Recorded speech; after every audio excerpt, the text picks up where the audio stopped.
call this meeting of the Aurora City Council for December 17, 2024 to order. Madam Clerk, will you please call the roll? Alderman Barrero. Here. Alderwoman Garza. Here. Alderman Masiacos. Present. Alderman Donnell. Here. Alderman Franco. Here. Alderman Seville. Here. Alderman Tolliver. Here. Alderwoman Smith. Here. Alderman Bug. Here. Alderwoman Bade. Here. Alderman Lash. Present. Alderman Warman. Here. Mayor Irvin's present. Is there a motion to approve the appointment of Sergeant Arms for this meeting? Motion made by Alderman Smith, second by Alderman Garza. All in favor? Aye. Motion carries by voice vote. Let's stand for the Pledge of Allegiance, please. I pledge allegiance To the flag of the United States of America and to the republic for which it stands, one nation, under God, indivisible, with liberty and justice for all. Alderman Bug. Bow our heads, please. Father, we thank you for bringing us here this evening to do the work and will of the people and businesses of the city of Aurora. We ask you for wisdom and insight. We thank you for blessing us throughout this year as we usher in a new year in a few weeks here. Lord, we always keep first in our mind our first responders, fire, police, and those servicemen and women who protect us each and every day. Bless us and keep us. May we do your work and will. We pray out of this name of your Son, amen. Amen.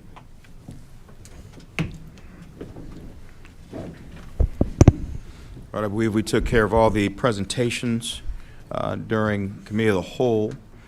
There are no mayor appointments. Madam Clerk, do we have any members of the public wishing to offer public comment at the City Council meeting? We do not, Mr. Mayor. All right. Let's go on to the next portion of the agenda.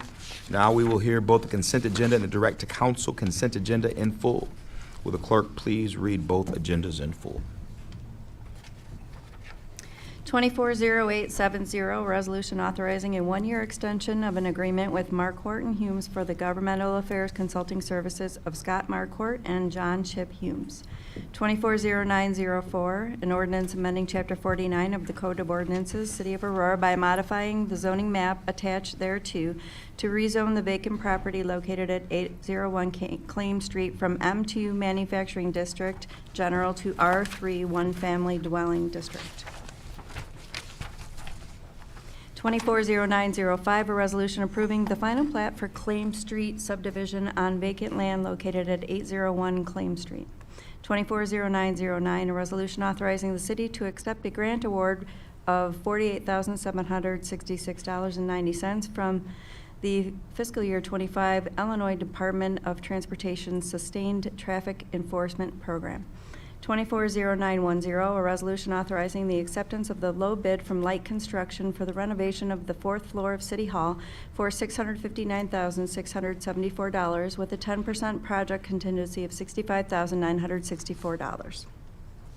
240929, a resolution authorizing the purchase of 3 replacement fleet vehicles from Curry Motors for $134,529. 240934, a resolution authorizing Trotsky Investigative Polygraph as the provider for services of pre-employment polygraph assessments through December 31st, 2024. 240935, a resolution superseding all previous resolutions pertaining to and amending pay plans for employees in the executive pay plan. 240936, a resolution superseding all previous resolutions pertaining to and amending pay plans for employees in the non-exempt pay plan. 240937, a resolution authorizing a one-year extension of an agreement with Vision MAI LLC for the governmental affairs consulting services of Bucolo Bello. 240944, a resolution authorizing the purchase of a property, boiler, machinery, fine arts, cyber and excess cyber liability, crime, special events liability, drone liability, general liability, law enforcement auto liability, excess liability, excess workers' compensation, and liquor liability insurance policies for the period of December 31st, 2024 through December 31st, 2025.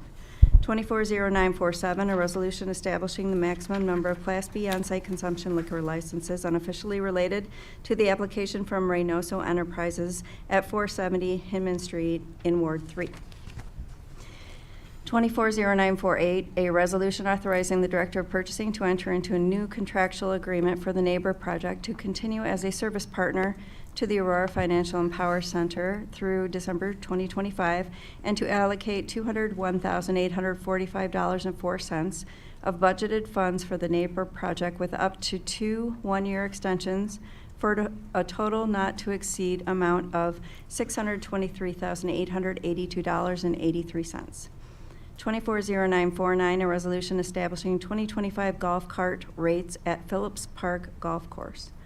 240951, an ordinance annexing property located at 1115 South State Street to the City of Aurora pursuant to a water service agreement. 240952, an ordinance annexing property located at 1379 Church Road to the City of Aurora pursuant to a water service agreement. 240955, an ordinance annexing property located at 865 Shomer Road to the City of Aurora pursuant to a water service agreement. 240956, an ordinance annexing property located at 1102 Rathbone Avenue to the City of Aurora pursuant to a water service agreement. 240963, a resolution authorizing a 5-year agreement with Creative Planning Retirement Services at a total cost of $325,000 to perform 457B fiduciary and consulting services for the city's deferred compensation plans. 240965, a resolution authorizing the execution of a license agreement with 7 South LLC for the use of a portion of Skinny Park for outdoor dining and access to support a restaurant at 7 South Broadway. 240967, a resolution concerning the review of closed executive session meeting minutes. 240976, a resolution accepting the dedication of city easements for Lot 1 of West Aurora Plaza subdivision located at 1999 and 1977 West Galena Boulevard. 240989, approval of the minutes of the Tuesday, December 10th, 2024 City Council meeting. So moved. Second. Got a motion made by Alderman Smith, second by Alderman Lash. Before we entertain those motions, are there any questions or any motion to remove any items from the consent agenda or the direct to council consent agenda? There being no questions or no motions to remove any items, Madam Clerk, will you call the roll? Alderman Barrero? Yes. Alderwoman Garza? Yes. Alderman Masiacos? Yes. Alderman Donnell? Yes. Alderman Franco? Yes. Alderman Seville? Yes. Alderman Tolliver? Yes. Alderwoman Smith? Yes. Alderman Bug? Yes. Alderwoman Bade? Yes. Alderman Lash? Yes. Alderman Warman? Yes. 12 yes, 0 no. Motion carries. The consent agenda and the direct to council consent agenda are both approved. Let's go on to unfinished business. Madam Clerk, read the first item under unfinished business. 240924, an ordinance approving an amendment to the plan description for the USAA Plan Development District being a portion of Lot 1A of the re-subdivision of Lot 1 in Orchard Road subdivision located at 1380 North Orchard Road and 1444 North Orchard Road. Are there any questions or discussion on this item? There being none, Madam Clerk, call the roll. I'm sorry, was there a motion for this? Motion up for Alderman Smith, second by Alderman Seville. Madam Clerk, call the roll. Alderman Barrero? Yes. Alderwoman Garza? Yes. Alderman Masiacos? Yes. Alderman Donnell? Yes. Alderman Franco? Yes. Alderman Seville? Yes. Alderman Tolliver? Yes. Alderwoman Smith? Yes. Alderman Bug? Yes. Alderwoman Bade? Yes. Alderman Lash? No. Alderman Warman? Yes. 11 yes, 1 no. Motion carries. This item is approved. Read the next item. 240925, a resolution approving a revision to the preliminary plat for Lot 1A of the re-subdivision of Lot 1 of Orchard Road subdivision and establishing Springs at Aurora subdivision located at 1380 North Orchard Road and 1444 North Orchard Road. So moved. Motion made by Alderman Smith, seconded by Alderman Franco. Any question or discussion? Madam Clerk, call the roll. Alderman Barrero? Yes. Alderwoman Garza? Yes. Alderman Masiacos? Yes. Alderman Donnell? Yes. Alderman Franco? Yes. Alderman Seville? Yes. Alderman Tolliver? Yes. Alderwoman Smith? Yes. Alderman Bug? Yes. Alderwoman Babe? Yes. Alderman Lash? No. Alderman Warman? Yes. 11 yes, 1 no. Motion carries. Resolution is approved. Madam Clerk, read the next item. 240926, a resolution approving a preliminary plan for Springs at Aurora subdivision on property located at 1380 North Orchard Road and 1444 North Orchard Road. There's a motion made by Alderman Smith, second by Alderman Franco. Questions or discussion? There being none. I'm sorry, Alderman Mr. Mayor? Smith? Yes, Alderman Smith? This is in Ward 5, correct? Yeah. And you approve of this? You've Yes. looked at this, I sat where you looked at Yes, it. You approve absolutely. of this? You think this is a good fit for your ward and for the place it's being put? Well, with Myers leaving that spot, this would be number 2, yes. Okay, Yep. I just wanted to make sure. No, yeah, Okay, absolutely. thank you. Yeah. All right, no further questions or discussion. Madam Clerk, call the roll. Alderman Barrero? Yes. Alderwoman Garza? Yes. Alderman Masiacos? Yes. Alderman Donnell? Yes. Alderman Franco? Yes. Alderman Seville? Yes. Alderman Tolliver? Yes. Alderwoman Smith? Yes. Alderman Bug? Yes. Alderwoman Bade? Yes. Alderman Lash? Nay. Alderman Warman? Yes. 11 yes, 1 no. Motion carries, resolution is approved. Read the next item. 240964, an ordinance providing for the issue of not to exceed $40 million of general obligation bonds of the city for the purpose of financing certain capital improvements, providing for the levy of taxes to pay the bonds, and authorizing the sale of the bonds to the purchaser thereof. Is there a motion? Motion made by Alderman Second. Smith, second by Alderman Garza. Any question, discussions on this item? There being none, Madam Clerk, call the roll. Mayor, I'm sorry, Mayor, Alderman Barrero. for the benefit of the public, can we have a summary of what the bonds are going to be used for? Mr. Minnick?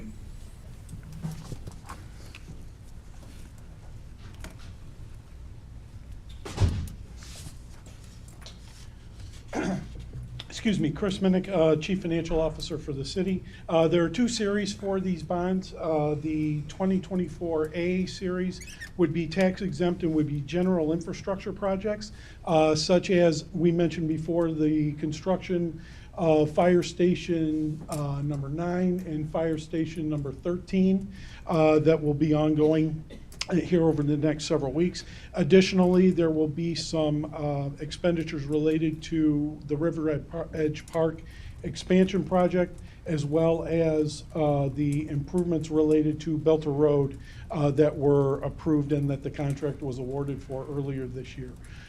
Series 2024B, excuse me, 25B, would be for the purchase of the valet garage, the parking garage from ACA that was approved as part of the financial sustainability plan, phase 1 of the sustainability plan, and as well as the reimbursement of the cost for Stolp Island Theater and the Promenade Walkway. That's a summary, high-level summary of the major projects. Alderman Lash? Thank you. Just a quick question.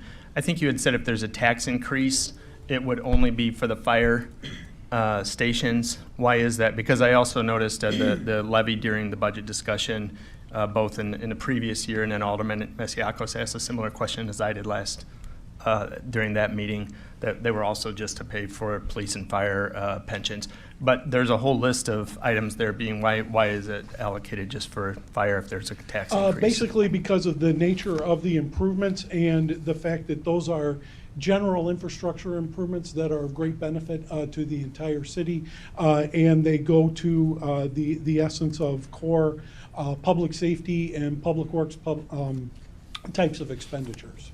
That's why we would look to perhaps take those out of the levy if it were necessary. We're going to do everything we can to abate as much of the levies as we can on an ongoing basis. That's just part of what we do and part of the budget process as we go through. We always like to bring you a prudent, financially responsible budget, but there is, and included in that would be a balanced budget. But if there is a need to take a look at an increase to the tax levy, it would be my intent not to expand it beyond those projects. And then we have probably 1 or 2 more, because I think we budgeted for $120 million in GO bonds, correct? We are. So we we'll be seeing more of did. these. Yeah, we're actually looking at doing the bonds in a couple different issuances this year. One initially shortly after the new year starts, to be able to handle much of the construction activity through most of the summer. And then a little bit later in the year, we would have a subsequent bond issue that would finish up most of the projects that are contemplated in the initial issue. The reason we're doing that is to minimize the interest expense and only taking down the funds as we need them. Some of the projects will not proceed necessarily in conjunction. Well, they're long projects. They require a lot of lead time to get done. So we're taking down the bonds in different installments to minimize the amount of interest that we pay. Thank you. No further Any questions. questions? More additional questions? There being a motion and a second on the floor, no additional questions, Madam Clerk, call the roll. Alderman Barrero? Yes. Alderwoman Garza? Yes. Alderman Masiacos? Yes. Alderman Donnell? Yes. Alderman Franco? Yes. Alderman Seville? Yes. Alderman Tolliver? Yes. Alderwoman Smith? Yes. Alderman Bug? Yes. Alderwoman Babe? Yes. Alderman Lash? No. Alderman Warman? Yes. 11 yes, 1 no. Motion carries, ordinance is approved. Madam Clerk, read the next item. 240968, a resolution authorizing the execution of a 5-year health services agreement with Marathon Health for the establishment of a near-site clinic in the city. This one is where Alderman Warman will recuse himself. We'll give him a few minutes to leave the council chambers while the participants step up to the microphones. Let the record reflect that Alderman Warman is now leaving the council chambers.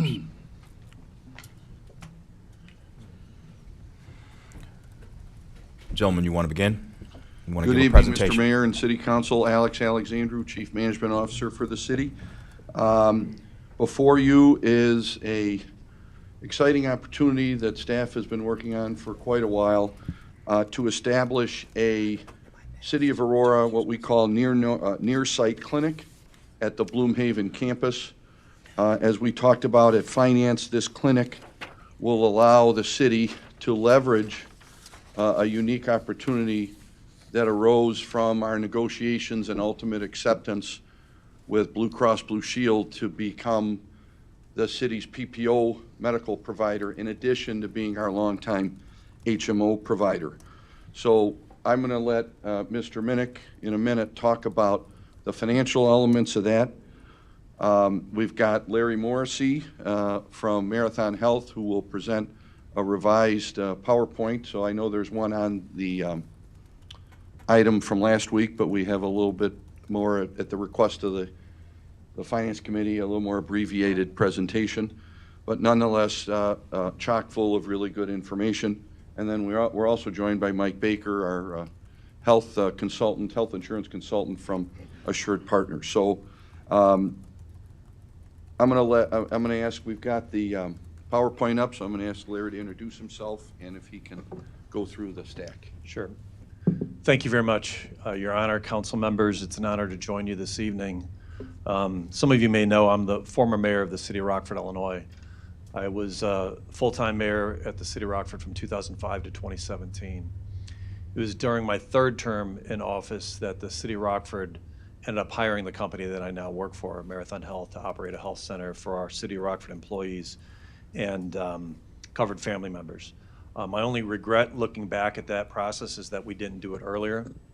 It was probably, looking back, the best thing that I ever did as mayor to help align the interests of labor and management and also do something very good for taxpayers, saving money. And so I'll walk through just a few slides about the proposal that we have this evening, and I'm happy to take any questions as well.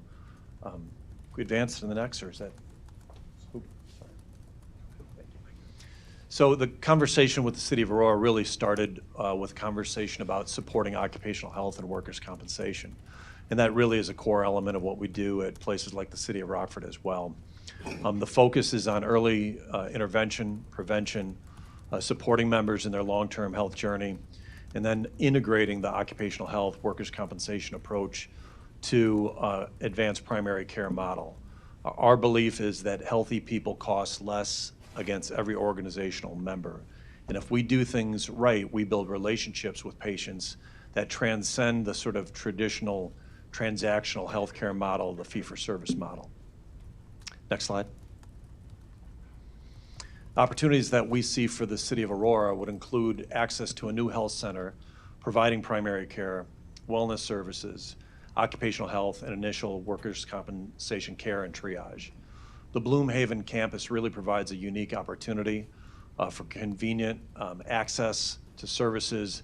Again, this would be exclusively for City of Aurora employees and their covered dependents and pre-Medicare retirees. Marathon Health prides itself at being a national leader in providing evidence-based quality care, and I'll share a little bit about our book of business specifically with the public sector. Next slide. So in a nutshell, and I'll just read this because I think this succinctly talks about our mission and what we do. We provide advanced primary care, occupational health, and total population health services through a value-based care model, not fee-for-service. We help millions of people to live their healthiest lives, and creating, the goal is also to create financial savings for the health plan and the members on that plan. So in my role with Marathon Health, although we serve both public and private sector organizations, I am our national public sector practice leader.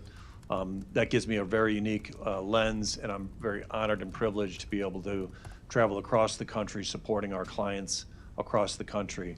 This slide I updated since last week with some updated numbers. We now have over 180 public sector clients, over 600,000 eligible members just in the public sector, 5 state clients. And incidentally, when I first joined Marathon Health in 2017, we had about 300,000 covered lives across the nation. Now, all lives, it's about just under 3 million. So we've experienced a ton of growth. Our industry, really this worksite employer-based care model, has been growing in leaps and bounds, and really to address the chronic disease epidemic and an access and shortage in primary care and work comp services across the nation. Next slide. So we focus in terms of financial measures on a number of key items that we look at. One is our model looks to avert urgent care and emergency room visits by eliminating physical access issue, financial access issues. We try to drive engagement to the health center to save money on urgent care and emergency room visits. We save money across the primary care spend. We reduce lab and prescription costs, and our overall health impact on the health plan is typically 1% to 3%. I'll talk about for the city of Rockford is actually in excess of that, the savings. So on the left side of that slide, that's all what's kind of bundled into our primary care model. So it's primary and preventive care, general wellness, mental health, number of other related services that we have for averting specialty referrals if we can. And then when we do make referrals, we'd use a value-driven tool to make sure we're referring people to highest quality, best value providers that are out there. In terms of the additional services that are part of the proposal for the city of Aurora, that would include our Live Better mental health services as well as our WorkSafe occupational health services. And just a little bit of a story about the city of Rockford. That building that you see in the right corner, during the Great Recession, we had a number of auto dealerships closed. That was one of them. That used to be called Fran Crawl right in downtown Rockford. We purchased the building when I was in office. We weren't quite sure what to do with it at the time, but it turned out to be a great location for our near-site health center. So the city of Rockford owns the building. Marathon Health operates the health center inside of the building. Currently, what you're seeing is the data that we just reviewed for our year 10 annual review. I was there for that meeting. It's a great honor to be able to go back to the city where I was mayor and report on these results. So after 10 years, our 10-year engagement rate was 78%, 98% patient satisfaction rating, 80% of our at-risk employees who have shown a risk through a biometric read or identified chronic health condition, 80% of them are making progress. In terms of our year 10 savings, engaged members compared to non-engaged members are saving on average $2,406 across all aspects of our health plan spend. And then when you look at the aggregate, compared to where we were, what we typically try to do is look at least 2 years of claims prior to Marathon Health going live. And then that sets the healthcare trend. And then we look at, did we impact overall healthcare spending? And then we look at it each year. So over the course of the 10 years that Marathon Health has been serving the city of Rockford, there's been over $52 million in reduction in what would have been expected claims trend. We don't take credit for all of that, but what we believe very deeply is when we do our jobs well, then the entire health plan operates more effectively. EAP services, other specialty care partners that you might have, the hospital systems that we all work with. We believe by doing primary care right, the work comp and OC health right, that drives savings across the entire plan. How it will work for the City of Aurora proposal, the clinic would be staffed with 1 MD, 2 medical assistants, and a licensed clinical social worker. And you can see the breakdown and costs in the slide that we have here. And I believe that's our last slide. So in essence, how we get the savings and how this impacts the city is we estimate that there will be significant savings that will be generated by establishing the clinic as compared to having a retail or fee-for-service model for several claims. So we discussed the staffing model of 2 physician's assistants, and the physician, they would be providing services based on a 40-hour week. Essentially, we would pay the $1.25 million referenced in this slide on a monthly basis to be able to have that clinic up and operating for those 40 hours. The intent of the model is to then have our employees utilize this clinic for some of their more routine and preventative healthcare needs and items that they might go to urgent care for, such as a sick child or a minor injury, things of that nature. And what that does is that essentially fixes the amount that we would pay for those claims at no more than the $1,250,000 per year, essentially, on that slide. That allows us to avoid having those claims on a more expensive retail basis that is also a much more variable cost model and a little bit harder to predict in terms of how that's going to impact our claims experience, and it provides savings then for the overall plan. So, for instance, we do estimate that our total costs for our healthcare spend would be about $14.1 million under the traditional model, but the first year costs but if we build the clinic, we actually expect that those claims costs would total about $13 million, and we'd have about $1 million in gross savings to the claims side of the equation. We'd end up spending the $1.25 million. So the first year would be essentially break even to a slight loss. But then as we continue to drive usage to the clinic as compared to having the retail model, we do estimate that over a 5-year period, we could expect savings somewhere in the $5.5 to $6.5 million range related to how we would save on those claims costs. Additionally, there's a second factor in that the fixed portion of the cost, the $1.25 million, the service agreement is a 5-year model, and it has an inflationary or escalator clause built into it. That escalator is about 4.76%, meaning that the $1.25 million goes up by approximately 4.76% each year.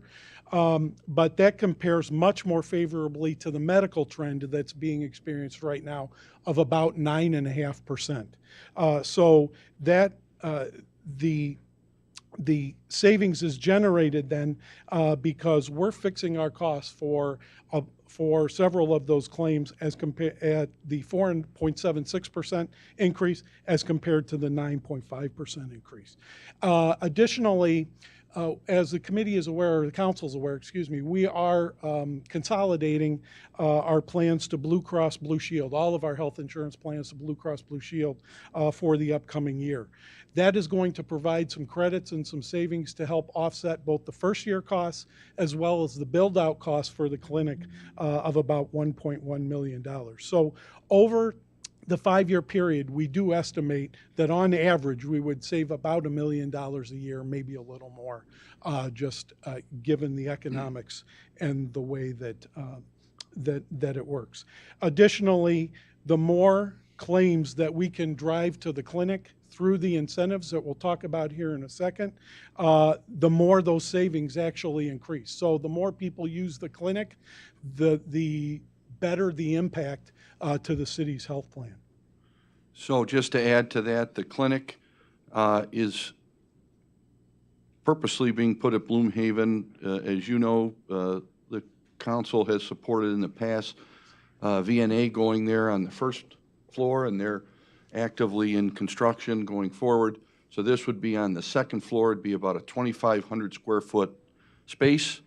As Chris indicated, there'd be an MD, 2 medical assistants, and I don't want to overlook the importance of having a licensed social worker, mental health specialist. We have repeatedly from HR heard from employees and dependents that it's been more difficult to get appointments. You know, some people have to wait 2 and 3 months. So the fact that there will be a full-time mental health professional there to go along with our EAP services and the like is huge. Marathon Health will lease directly from Bloomhaven, so they will pay rent, they'll pay taxes. So we chose that model, and that the city would, using those Blue Cross Blue Shield credits and initial incentives we received, to build out the clinic. Our goal is to have the clinic up and open by October of 2025. So if the council approves this, we would be going out to bid for construction of the facility. We already have from Marathon their desired design. And so there are some great synergies and opportunities here for the city to control its own destiny with regards to both our new health insurance alliance with Blue Cross, but also to enhance our workers' comp and occupational health capabilities. The market in our area has dramatically shifted over the years. Several of our local hospitals have actually gone out of business when it comes to occupational health and workers' comp and switched to a more urgent care model, and that has just not been as favorable to the city and to our employees as it could be with us having this clinic. And to Larry Morrison's point, we went out twice to visit the facility out at Rockford. We talked to staff, we talked to the Rockford staff and some employees, and they love it. The employees love it, the families, the dependents use it on a regular basis. And so I want Mike Baker to talk a little bit about the incentives and the plan design, because we would not have even brought this forward if Blue Cross Blue Shield or Cigna, who were the 2 finalists, would have said, we're not accepting this as part of the market or as part of the network. But they are. Yes, sir. Before Mr. Baker steps up and speak, I want you to give a little background on Mike Baker and him being our consultant, how much money, how many millions he's saved us since this administration began. It's literally been millions of dollars. Mike is not a broker. He is our consultant. Mike's an Aurora resident as well. He's worked very closely with myself and Alicia Lewis and the team. So we've made continual changes, as you all know, to our plan design over the years. Significantly, I think we saved about $7 million when we made a change to our Medicare Advantage program, which we instituted. As you know, the city's health insurance basically follows, or used to follow, on into retirement and even into Medicare. So in other words, we would become the primary till 65, And then once you hit 65, the city would not go away. The city's plan, it would stay as the supplemental. But now we have Aetna as our supplemental plan that provides the same great care and coverage to supplement Medicare at a lower cost to the city. And so we took that same approach here, having talked to HR and HR admitting that there have been continued challenges for the mental health situation, the urgent care situation, but equally as important, controlling occupational health costs and our workers' comp experience. So having this clinic minutes away, we looked at maybe locating this in a city-owned building, but with our push to divest properties and develop properties instead of continuing to use them for city, plus assisting the Bloomhaven development. So many great things are happening there with Weston Bridges and Bardwell. This seemed like a natural. In VNA. And VNA specifically. And Mayor, one last thing that I think we put in the memo, that as this develops, and if it's as successful as we believe it will be, we're looking to open it up to other taxing bodies. A natural one is right next door at the central headquarters of 131. There's 150 employees there alone in the headquarters, let alone all the schools, perhaps the Park District and other, and we would convert that to a fee. And what'll make this convenient also is that there'll be a, on-site, there'll be a pharmacy.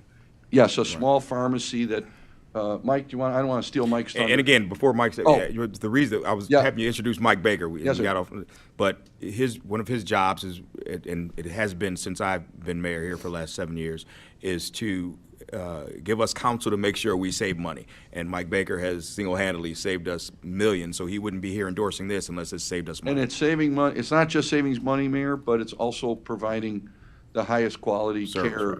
and insurance for our employees and their dependents. Thank you, Mr. Baker. Thank you, Mr. Mayor. It's great to see everyone. Thanks, Alex. Mike Baker, President of Assured Partners, Employee Benefits Division of Illinois. So it's an honor to be here. I appreciate all of your service. So as Alex said, the clinic, there is savings. This is, think of it as another provider in the health plan. So if you're enrolled in the city's health plan, PPO, HSA, active or pre-65, it's a provider you can go utilize and your benefits are free. So this is a win-win. Employees that utilize this on the PPO plan, there is no cost share. So they get the benefit of free care. The 200 prescriptions, the most common prescriptions, those would be free to the PPO members and the pre-65 PPO members. If I'm on the HSA, it's a $25 copay. So we do have to charge a copay for the HSA for tax savings. That would apply to their deductible. Blue Cross Blue Shield already interacts and has the technology built, so there's no form that the employee has to pay. So again, if you're in the HSA, a $25 office visit, and then we can also give prescription drugs for free that fall in the preventive care category on the HSA list. So if I have hypertension and I'm taking blood pressure medicine, I can get that free at the clinic. So that's how we can drive utilization. We're benefiting the employees, their dependents. We also work, my firm and myself, my team that works with the city. We also work with School District Naperville 203. They actually approved the marathon clinic last night as well. So we've been working on this and showing our public sector clients the clinic approach. It's been over a 2-year period that we've been working on this and verifying the return on investment. So we're excited to be able to present this to you tonight. Questions? Alderman Smith. Couple of questions. I think this might be for AA. You talked about opening this up possibility as after everything is going to other entities. Wouldn't that kind of defeat the unique purpose for this being for city staff if we're now opening up to the general population? We're talking about getting in for, fairly quickly for appointments and what have you. If you start opening it up, it's going to be longer waits and we'll be back to where we are today. So I said it would be a possibility we'd look at. We'd obviously be judicious about it, but there might be some natural partners. We're going to continue to monitor like we're monitoring now and see where that sweet spot might be. I know Rockford it got so successful there that I think subsequent mayor and staff tried to open it up, and the unions said, no, this is our clinic, we don't want to share this with anybody. So you can see by them, the utilization numbers were close to 80% engagement. So that's a future possibility. If we did it, we would fix a fee so that it would assist in covering the costs. But I want to point out, very important what Mike said, we've consistently seen 9.5%, 10+% medical inflation in the past, what would you say, 5-6 years at least? After COVID, medical inflation started to pick up at the end of '21, and with the aging population, prescription drugs, the new drugs that are coming out, the medical inflation is predicted for the next 3 to 5 years at 9.5%. So we're locking this in at 4 3/4, essentially. The other thing is, we will continue with our present OC Health provider advocate, who's done a good job, but they're subject to the same medical inflation issues. So we would keep them for 2025 until the clinic is up and running in October, and then we would transfer. And so we'll get savings there of approximately $300,000 a year that we would apply to this entity, or this effort, instead of. I get the savings. I guess what I was trying to ask about is the unique experience of this being for the City of Aurora employees, that they can get into a doctor. Correct. And that they don't have to wait for. That's the priority. That's the priority. Yes, But ma'am. so when you talked about possibly opening up, that's Just- what rang a little bell in just my painting the in my picture head. for you. Couple more questions. What is the number of staff at Rockford? Number of staff. Yeah, so Staff members. Rockford Clinic staff has 1 MD, 1 nurse practitioner, and then 2 medical assistants. City staff. How many employees? I'm sorry, I should have Oh, been more. sorry about that. Around 1,000. And City we're at- employees. And we're at what? About 1,000. 1,000? Yep. About But 1,000 as well? we insure about 3,000 lives. Okay. With the family members. So about the same? About the same. About the same. Lastly, mature city staff, I'm sorry. post Mature? 65. Yes, ma'am. Yes, you just boot them out the door? You send them over to VNA? So post-65 retirees are on their Medicare Advantage with Humana. So it's a different plan, it's not self-funded, so they would just utilize the Medicare Advantage. I think her question was for those folks that still work here under this current insurance that are 65. So if you're active and you're not if you're on the Blue Cross plan, PPO, you have access to the clinic. Correct. You still have When you access. retire and you go on the Humana Medicare Advantage, you lose access. We don't boot anybody. Thank you. Question- I'm sorry, asking- Alderman- Wait, I was asking for a friend, just so you know. Alderman Donnell. Thank you, Mayor. First off, I'm very excited to have additional medical facilities going into this site. As many of you know, I mean, it sat vacant for 25 years. I don't have to tell you the story. And it's making an amazing recovery and a very positive impact in that neighborhood. Following up on Alderman Patty's, I'm with that many employees, are we going to have enough staff to handle that, or do we have the ability to gear up in the future? Yes and yes. We believe the staffing model would be appropriate now. We look at the data every month. Sometimes with some clients, like the City of Rockford, it's twice a month. And we're reviewing utilization by sort of primary care as well as the work comp, OC Health. If we start seeing utilization get over a certain number, typically full utilization of an individual provider is between around 85%. Because they still need time to be able to do their record keeping, et cetera. If it starts getting above that and people have trouble getting a same day or next day appointment, we would alert the city and say, hey, and that's, by the way, it's a good problem to have. If you're engaging at that level, then you're getting a good value for investment. And then we would have a conversation with the city about, hey, does it make time to add staff? And incidentally, on that question of bringing in other partners, it's the same sort of conversation. You don't want to bring in a partner without having enough staff to ensure that you have good quality. And the other sort of gauge that we have to make sure we're hitting the sweet spot is our patient satisfaction score. We also look at something called Net Promoter Score. And we're very proud that we have, typically around 98% overall patient satisfaction across our public sector book of business. So all that data would be an ongoing conversation with the city. And just as a follow-up, and thank you for that answer, and hopefully I'm not putting Mr. Alexander on the spot. So just to paint a full picture of the healthcare opportunities at this site, can you recall the services that will be provided by VNA at this location? So VNA is distinctly different from this model. VNA is Medicare, Medicaid. They don't typically serve fully insured plans. And so they're building out, as you know, that entire first floor. The second floor was open and available. And the good news is that, we worked with Marathon to get a site and a design that is expandable. But right now, it's going to be about 2,500 square feet on the second floor. If you know where the elevator is when you come in the 70s building, I'll call it, on the left side, you go up the elevator, and the next floor, our clinic is going to be right there on the right-hand side. Mr. Alexander, I think, and let me jump in, with VNA there providing medical services in an area where hasn't been medical services for a quarter of a century. If you add this plus VNA, how many services will be there just generally for the community? I believe the community won't be able to, unless our employees or retirees live in the neighborhood, but you're basically covering the spectrum. Every medical service will be available either on-site or by referral. So just to be clear, there will be like a walk-in service for those who live in the neighborhood at VNA?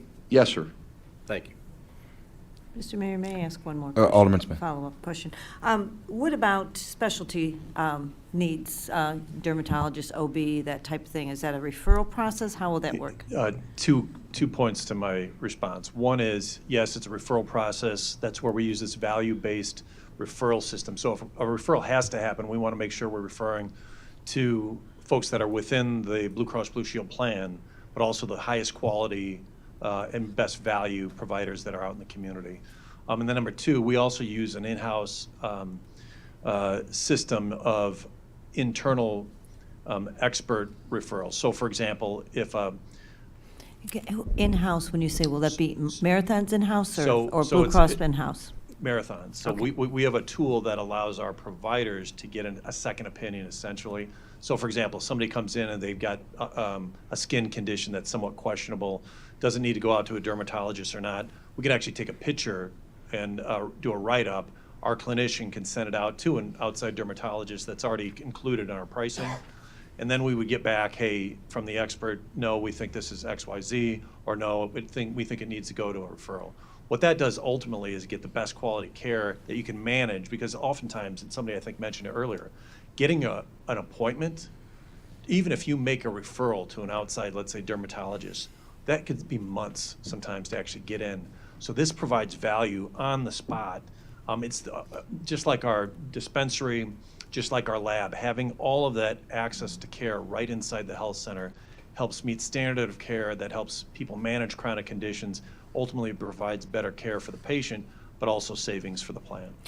Understood, but you are going to have people who are going to need ongoing For sure. outside care, like OTs, Yep. PTs, Absolutely. dermatologists, Yep. It's And gonna so be we would regular. refer those out when we need to. And then we also can get those records back to make sure we're also helping to sort of quarterback and make sure that even those outside partners are doing the best to care for our patient. That's why we say we can't take responsibility for all the savings, but when we do the primary care, OC Health integration piece well, we typically help all those other partners be more effective. And we measure that periodically, and we would come back to you. By the way, when we were hiring Marathon Health, I had to deal with the politics locally of hiring somebody that wasn't from Rockford. And part of my response to Marathon Health was, hey, if we're going to hire you, I'm going to be holding you accountable just like I'm going to be held accountable. So what I would recommend to any client, especially in the public sector, is we do an annual review with staff, getting a version of that back to you as a city council. I just did that for the city of Rockford earlier in December. I think it's just a really good way to help make sure that the clinic is delivering on the promises that we actually make. Thank you. Alderman Lash. Thank you, Mr. Mayor. There's probably first couple questions for staff, and then I'll try and ask some. But you had mentioned the $1.1 million build-out what other costs do we have? Because I think at least the Cal version, I read the Cal version, not the city council version, also called for the city of Aurora to be responsible for additional equipment. What other anticipated costs outside of that $1.1 million build out? So let me just double check, Chris, we have 75,000. So we're gonna do the build out of 1.1 million. There's a annual $75,000 reimbursement for the rent. Correct. The equipment, Is included in that. correct. The equipment is included in that $1.1 million Yes. build out.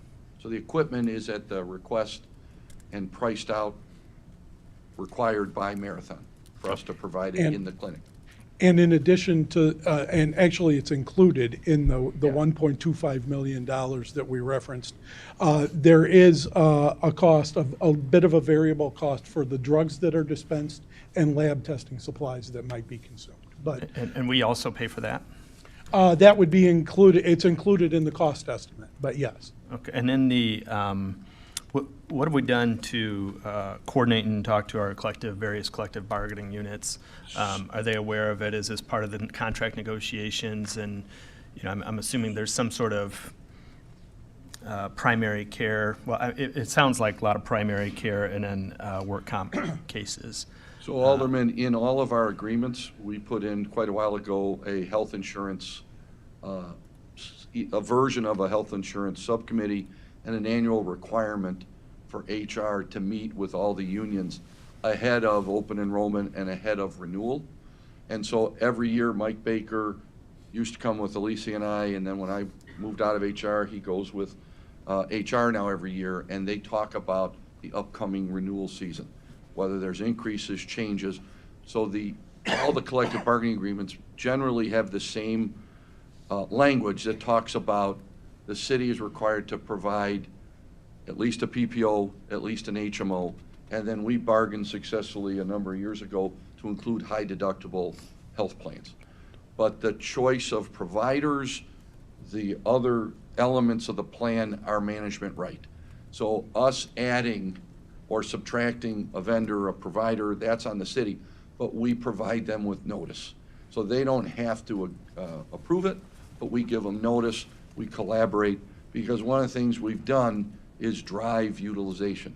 So for example, we have a very healthy number of employees who are in the high deductible health plan. That saves the city money, but it also saves the particular employee based on their circumstance.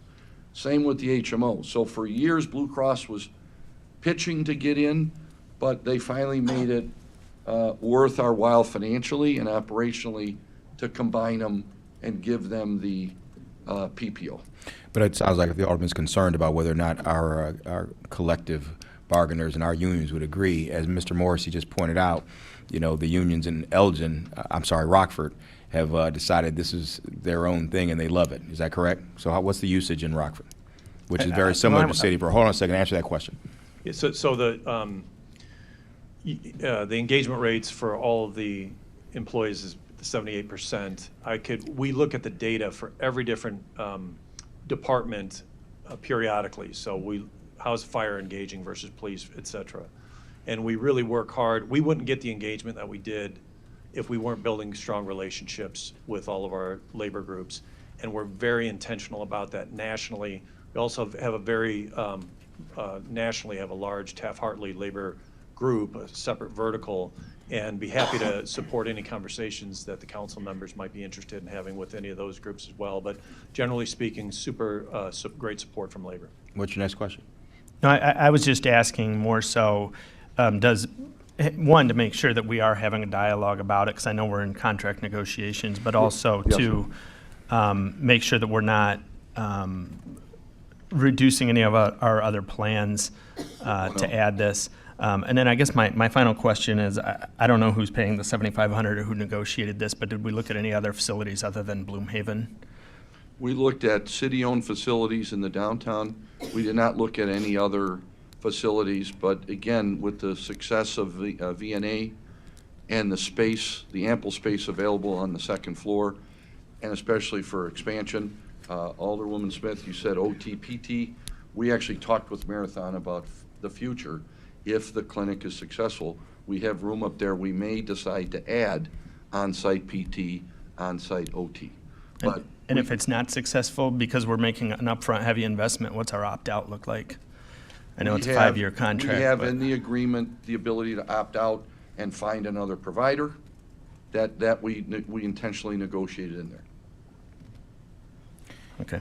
Thank Mr. you, Morris, just, what is your level of success in all these places that you stand up? So Marathon Health has been named for 6 years running by an independent group called CLASS, the #1 provider of worksite health in the country.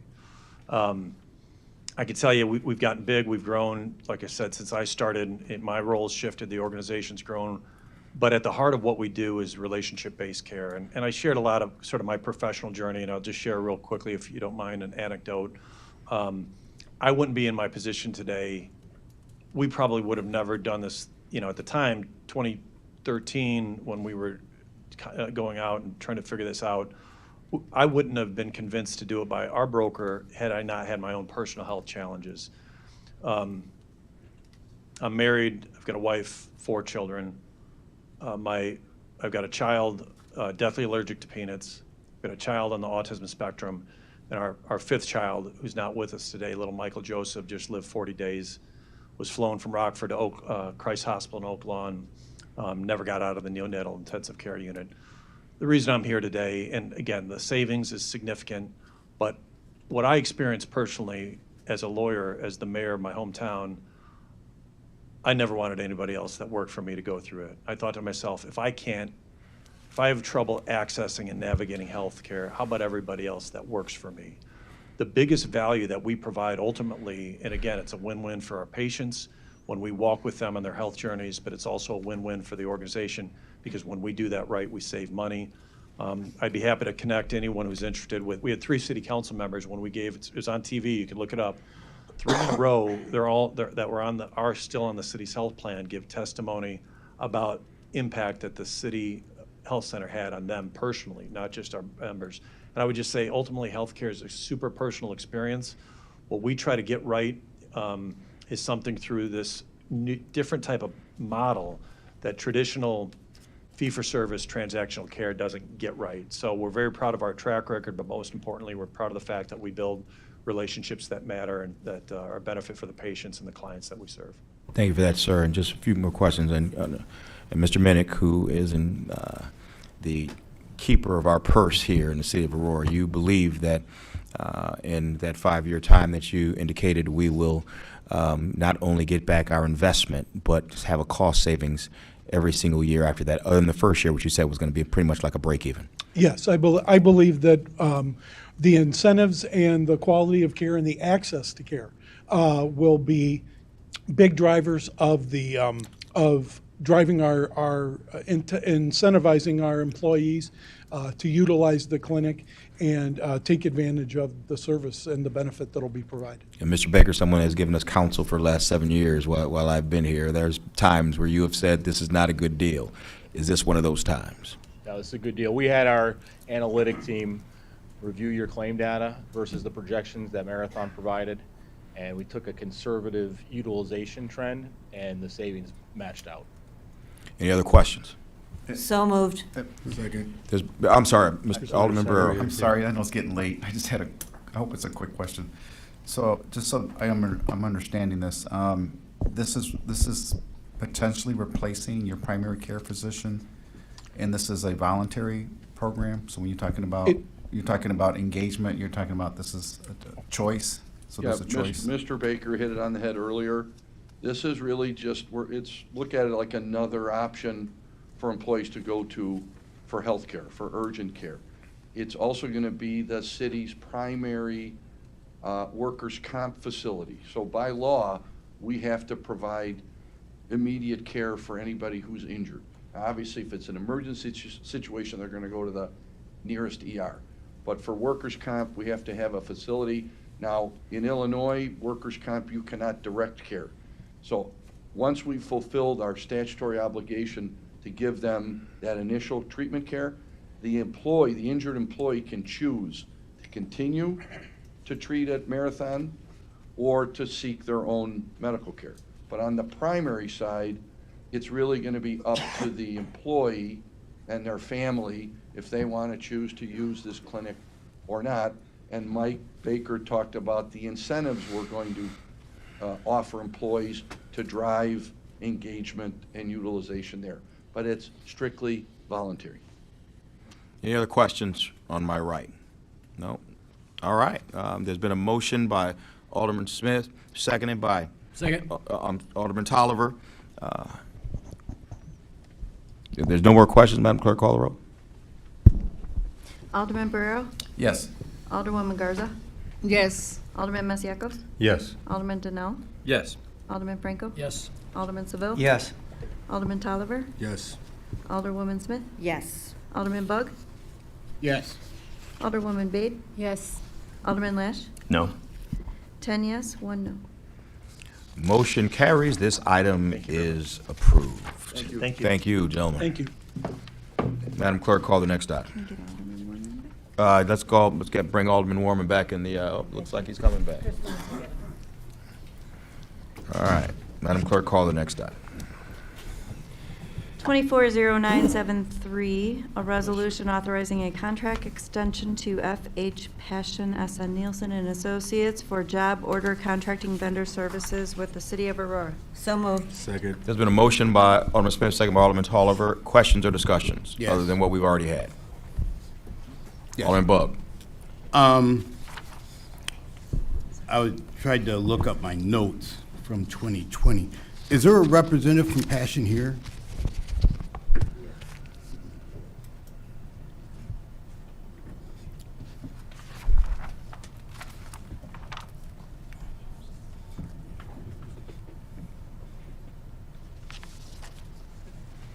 So do me a favor, step up to the microphone and state your name for the Mr. council. Mayor, City Council members. Hello, sir. How You are gotta you? state your name, brother. My name's Leo Wright. I'm a Senior Vice President with FH Passion. How are you? I'm good. Excellent. And how are you? I appreciate it. Good. I'm doing well.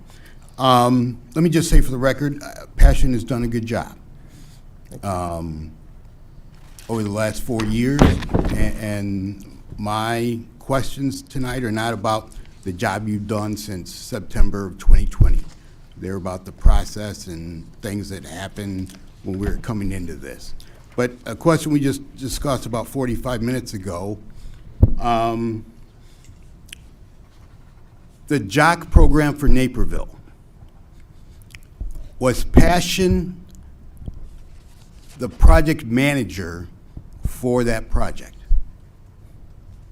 Or were you a general contractor? I think you're using these terms. No. Hold on. Let him answer the question. Go ahead. Is you? So we were acting as a general contractor, but we orchestrated the contract.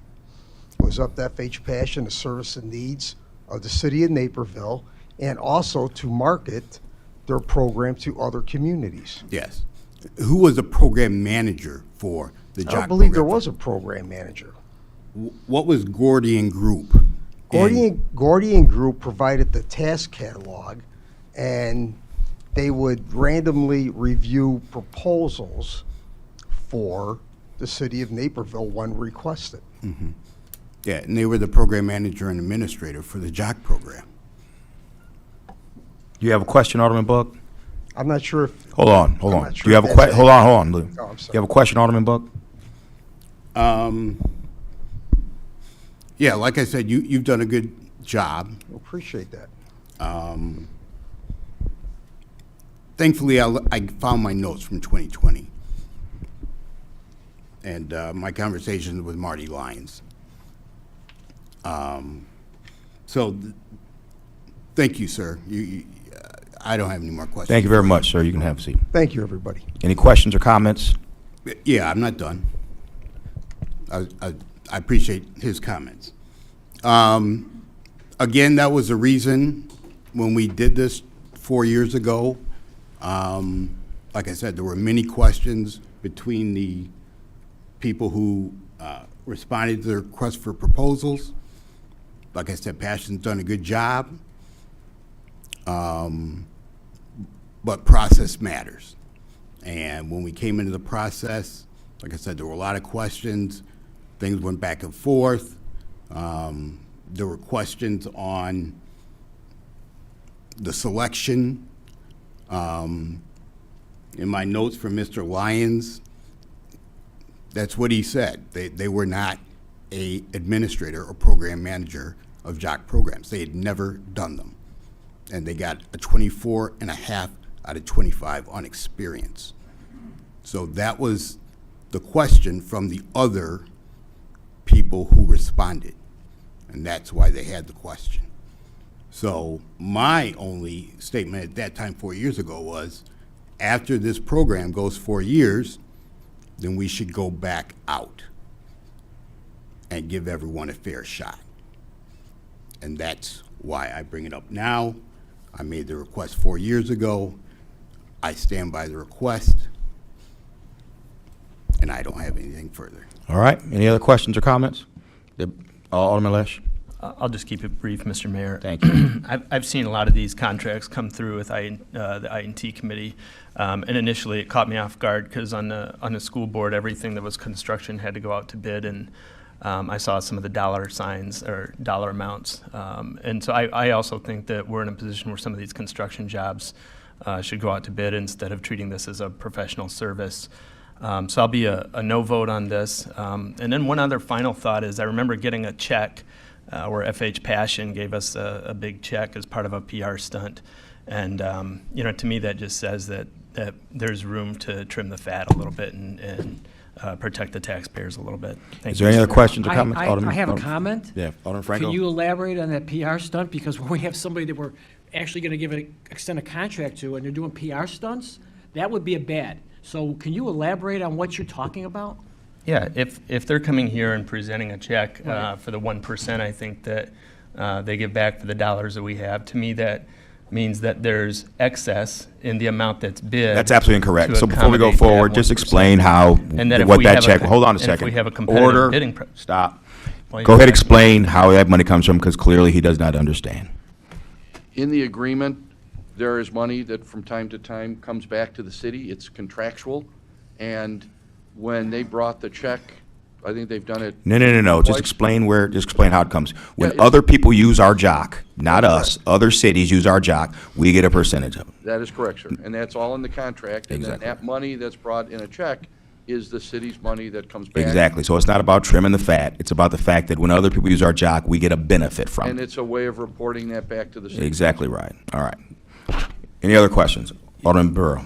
Yes, can we get some clarity on the comment about going out to bid? Because I haven't been on up here very long, but I recall approving some contracts that went out to bid for fire stations and things like that. What's the difference between those and the projects that? I was referring to. Hold on. Go ahead. Finish your question. That's my question. What's the Answer his difference question. when we go to bid on certain projects and the projects that PH Passion works on? Well, Passion's individual construction items do go out to bid, but the jock itself is a professional service. So as a home rule community, we have the ability we don't have to bid every single professional service. One example is our from time to time we have over the years, but our auditing, for example. But in this case, the resolution that led to this agreement that's expiring did not call for an automatic or an absolute go out to bid the next cycle. We were looking at performance and how they have performed, how they have done both the city's work as well as the work the mayor referenced of other communities who have been very satisfied and who have happily, in lieu of them having to do all of this bidding and work, they utilized our jock and got very satisfactory And results. Ms. Coulter, can I have you step up for a second? Just to be clear, everything out of the jock program is bid. Can you explain that? We do go out and look for, FH Passion does a great job looking for our local businesses, MWBE businesses, to ensure that we're using local areas best they can. If they've got the capabilities and the criteria to be able to do those jobs, they work with our Aurora vendors very well. And they make those vendors bid on the project. They submit that, it's all based on RS Means. The RS Means book is the RS Means book. This is what they use for this jock program. When we've used Passion on full projects, we bid out full projects, the HR remodel. Some of those larger projects, we are actually going out to bid. We are hiring engineers, architects to make the drawings, doing bid documents, and taking that time to do that. But for these smaller projects that we're really looking at them, that's what that's what our main use is for. All right.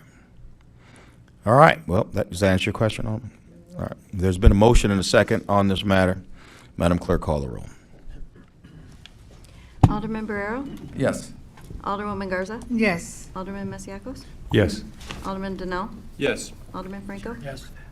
Alderman Seville? Yes. Alderman Tolliver? Yes. Alderwoman Smith? Yes. Alderman Bug? No. Alderwoman Bade? Yes. Alderman Lash? No. Alderman Warman? Yes. 10 yes, 2 no. Motion carries. This item is approved. Madam Clerk, read the next item. 240975, a resolution authorizing the execution of an agreement with BRT Outdoor LLC, an Illinois limited liability company, to install digital video display multiple message signs in accordance with the terms and conditions hereinafter set forth, that would be available to the city at no charge for its use and benefit in lieu of rent payment. It's stated during COW, before we move it and second it, it's stated during COW. At this time, I will ask Mayor Pro Tem Mike Seville to preside over the meeting, as I am recusing myself from the deliberations and vote on this matter.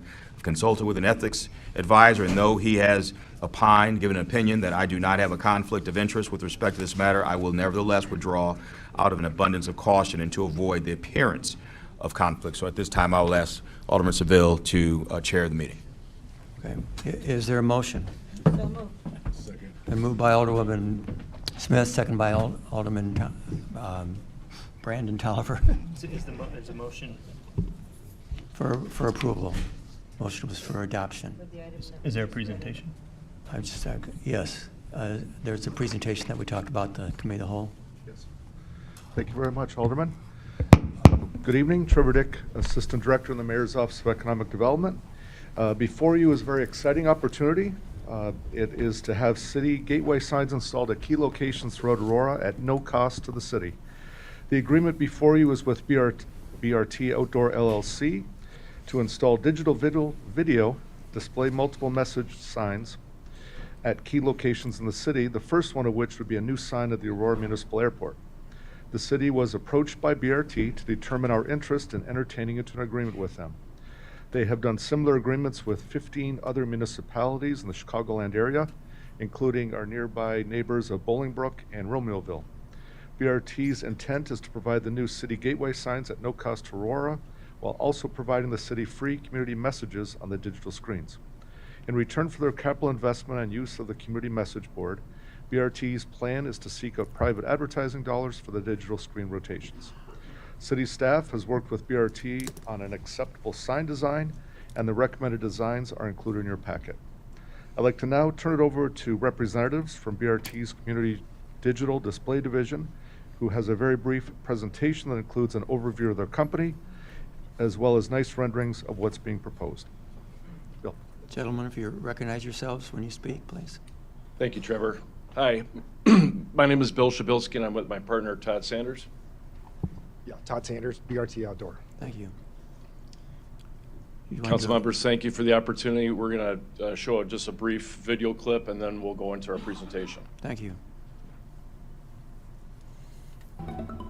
Signs guide us, inform us, and welcome us. Along the roadways of our lives, they stand as beacons.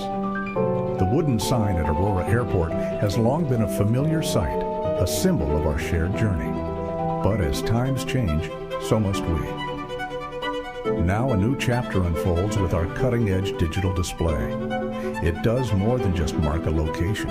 It tells a story, our story, in vivid color and clarity. Aurora Airport, where every sign points to a brighter future. Okay, can everyone see me? I'm Bill, this is Todd. We've been at this for some time. We have collectively over 55 years of outdoor advertising experience. And as Trevor alluded, we've worked in over 15 different communities around the Chicagoland area. Any project we are associated with, we meet all the IDOT regulations, whether if it's on a state-controlled route or non-state-controlled route. We also administer and follow all the light conditions. So all our signs are regulated all the time for ambient light and other conditions. They'll never exceed 300 lumens. That's one of the large concerns for a lot of municipalities. They don't flash, they don't move, the static message. We use the finest technology. We have exclusive arrangement with Watchfire, which is located in Danville, Illinois. They've manufactured all our displays from day one, and we've been very, very satisfied with their technology and everything else. This gives you a little snapshot as to who we work with. So we are members of Geopath. And Geopath is an organization very similar to Arbitron, Nielsen's, and they look at all our signs and they rate our signs for height, visibility, approach, lighting, and so forth. We're also a member of the OAAA, which is a national organization, which we've been associated for a long time. In addition to a state association, the Outdoor Advertising Association of Illinois, in which Todd has been a previous president for a few terms. And we also are affiliated with the independent operators. Benefits to the community. I've heard many, many samples at the council meeting of how you could utilize the signs. It's just, it really is endless. The veterans, you have promotions and events going year-round. And this is the ability to showcase those announcements year-round. We offer not-for-profit pricing. We work very, very closely with not-for-profits, and they're very dear to us because they're very dear to our community. So we offer them incentives, for discounted rates. That includes civic organizations, other taxing body entities such as libraries, schools, whether it be private or public, park districts, county agencies. So approximately 20% of our business is not for profit. So it's a constant request, and we are very responsive to those type of requests. Benefits to the local business. Obviously, this is a little bit of a different type of advertising. It's not internet, it's not newspaper. So it really could cater to the mom and pop businesses, and there's quite a few of them in Aurora. We partner with the local Chamber of Commerce's because they have our same mission for successful businesses. And we're not successful if the businesses aren't successful. So we have a very strong voice in the local Chamber of Commerce's. Obviously, with the advertising for Aurora businesses only, this is a opportunity to increase sales tax for the city, giving Aurora businesses the exclusivity of the signs. Benefits to the city. It's limited to advertising for the city, city businesses and national platform companies.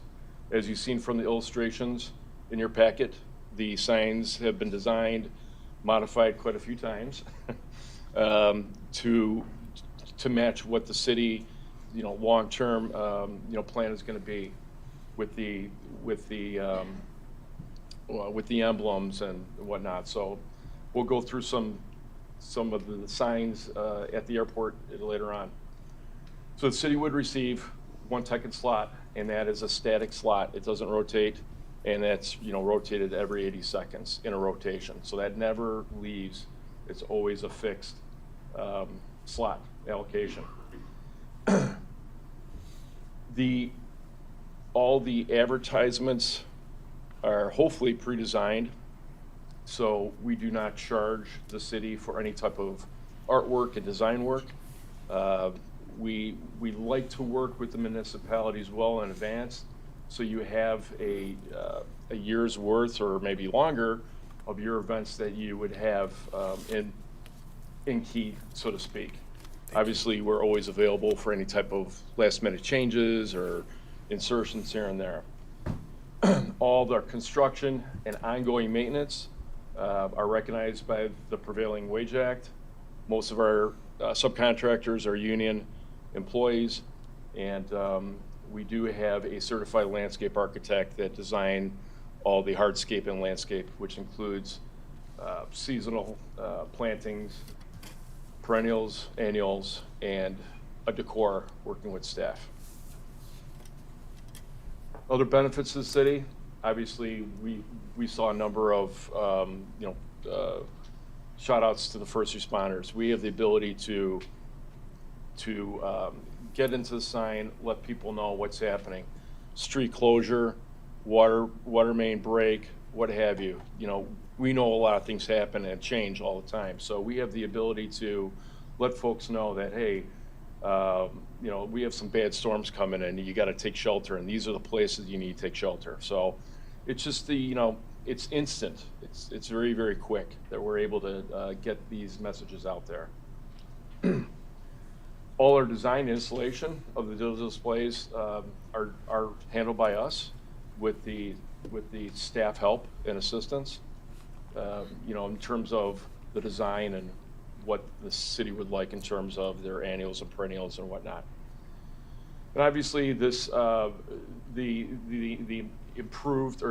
increased exposure for all the businesses is going to have a result of the tax base. I mean, that's obvious. If they're only Aurora businesses, hopefully it's gonna help their business be successful, whether it be branding or just identifying a new entree that's out there. And these are all developed at zero cost to the city. This is the schematic of the renderings of what you saw in the video.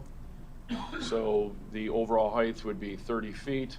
The digital displays would be 9 by 18. And then everything you see is to scale in this rendering. That's just a daytime illustration. The old wood sign, we made that disappear. But this is a view heading eastbound, a daytime view of what it would look like. Nighttime view. So you could see that people will know they're at the airport by the illuminated airplane.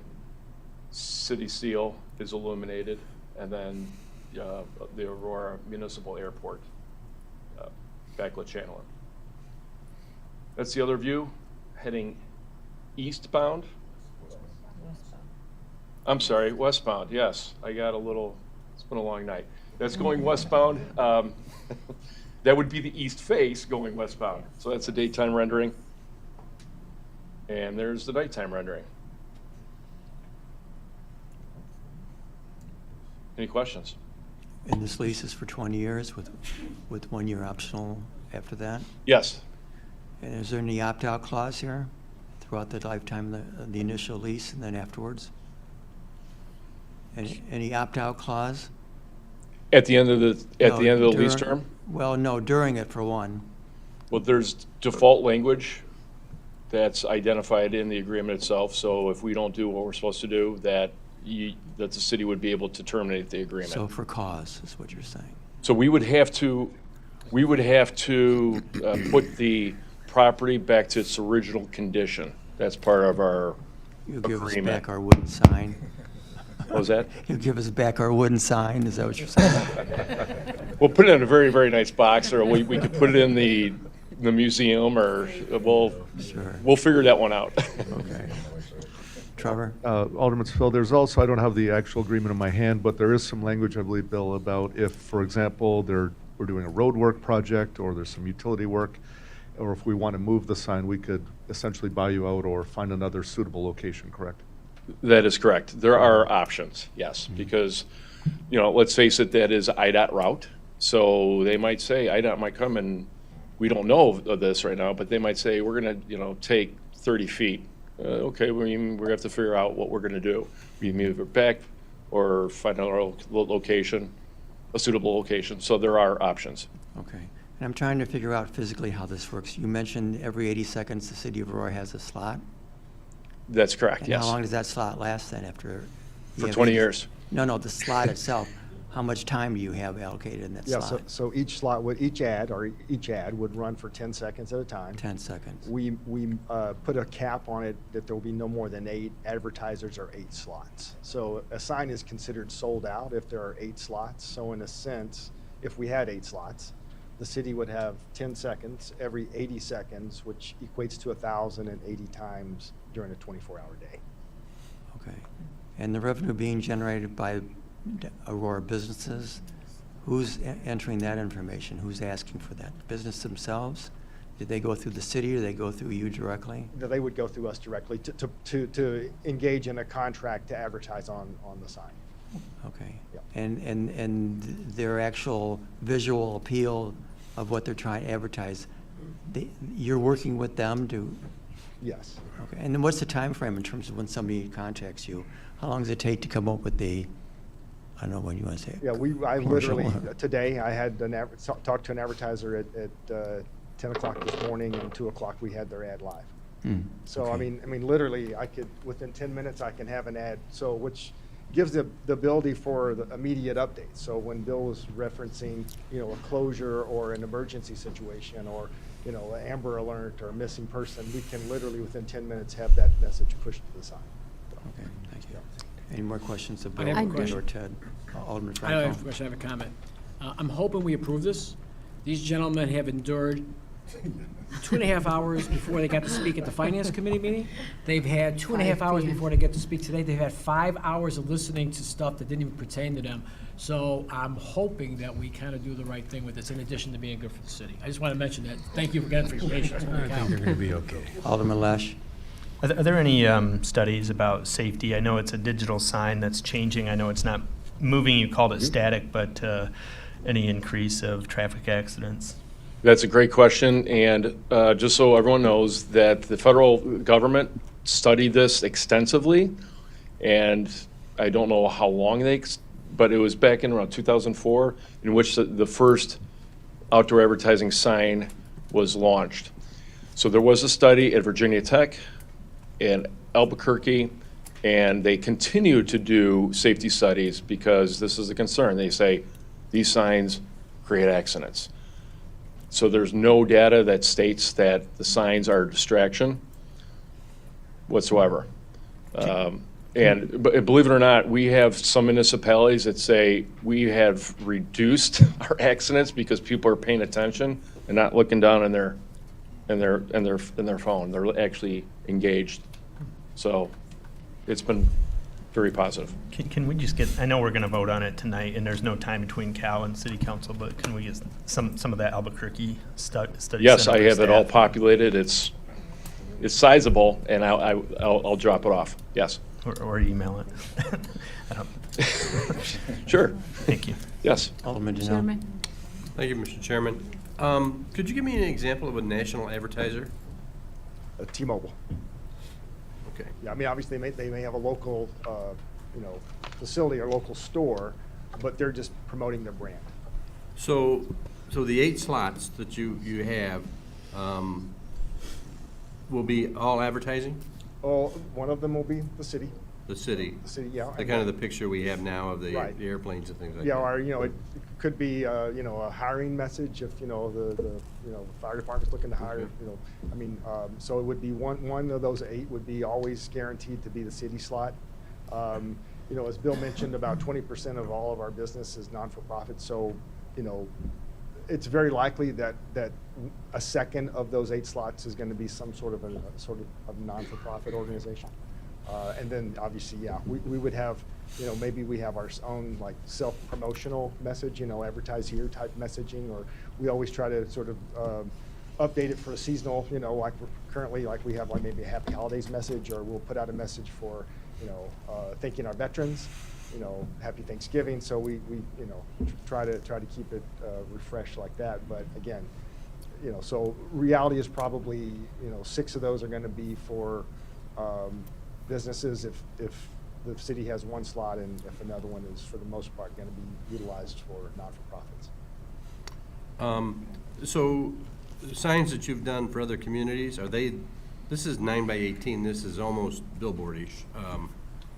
Is that a normal size sign? So we have, our signs vary from 6 by 12, 6 feet by 12, to 10 by 20 is the largest one. And it's indicative of the landscape, the area that it's at, the distance from, the intersection or the curb. And so and we really try to make sure that whatever sign we do fits within the norms of where that location is at. So, and I hope I'm not getting ahead of myself, Yeah. but you're talking about also doing welcome to Aurora signs at Correct. gateways to our community. Those, what size will those be? So I believe our agreement, it has a cap at 8 feet by 16. It's just the Aurora, the airport sign is a little bit larger, but all the other signs would be, the maximum size would be 8 by 16.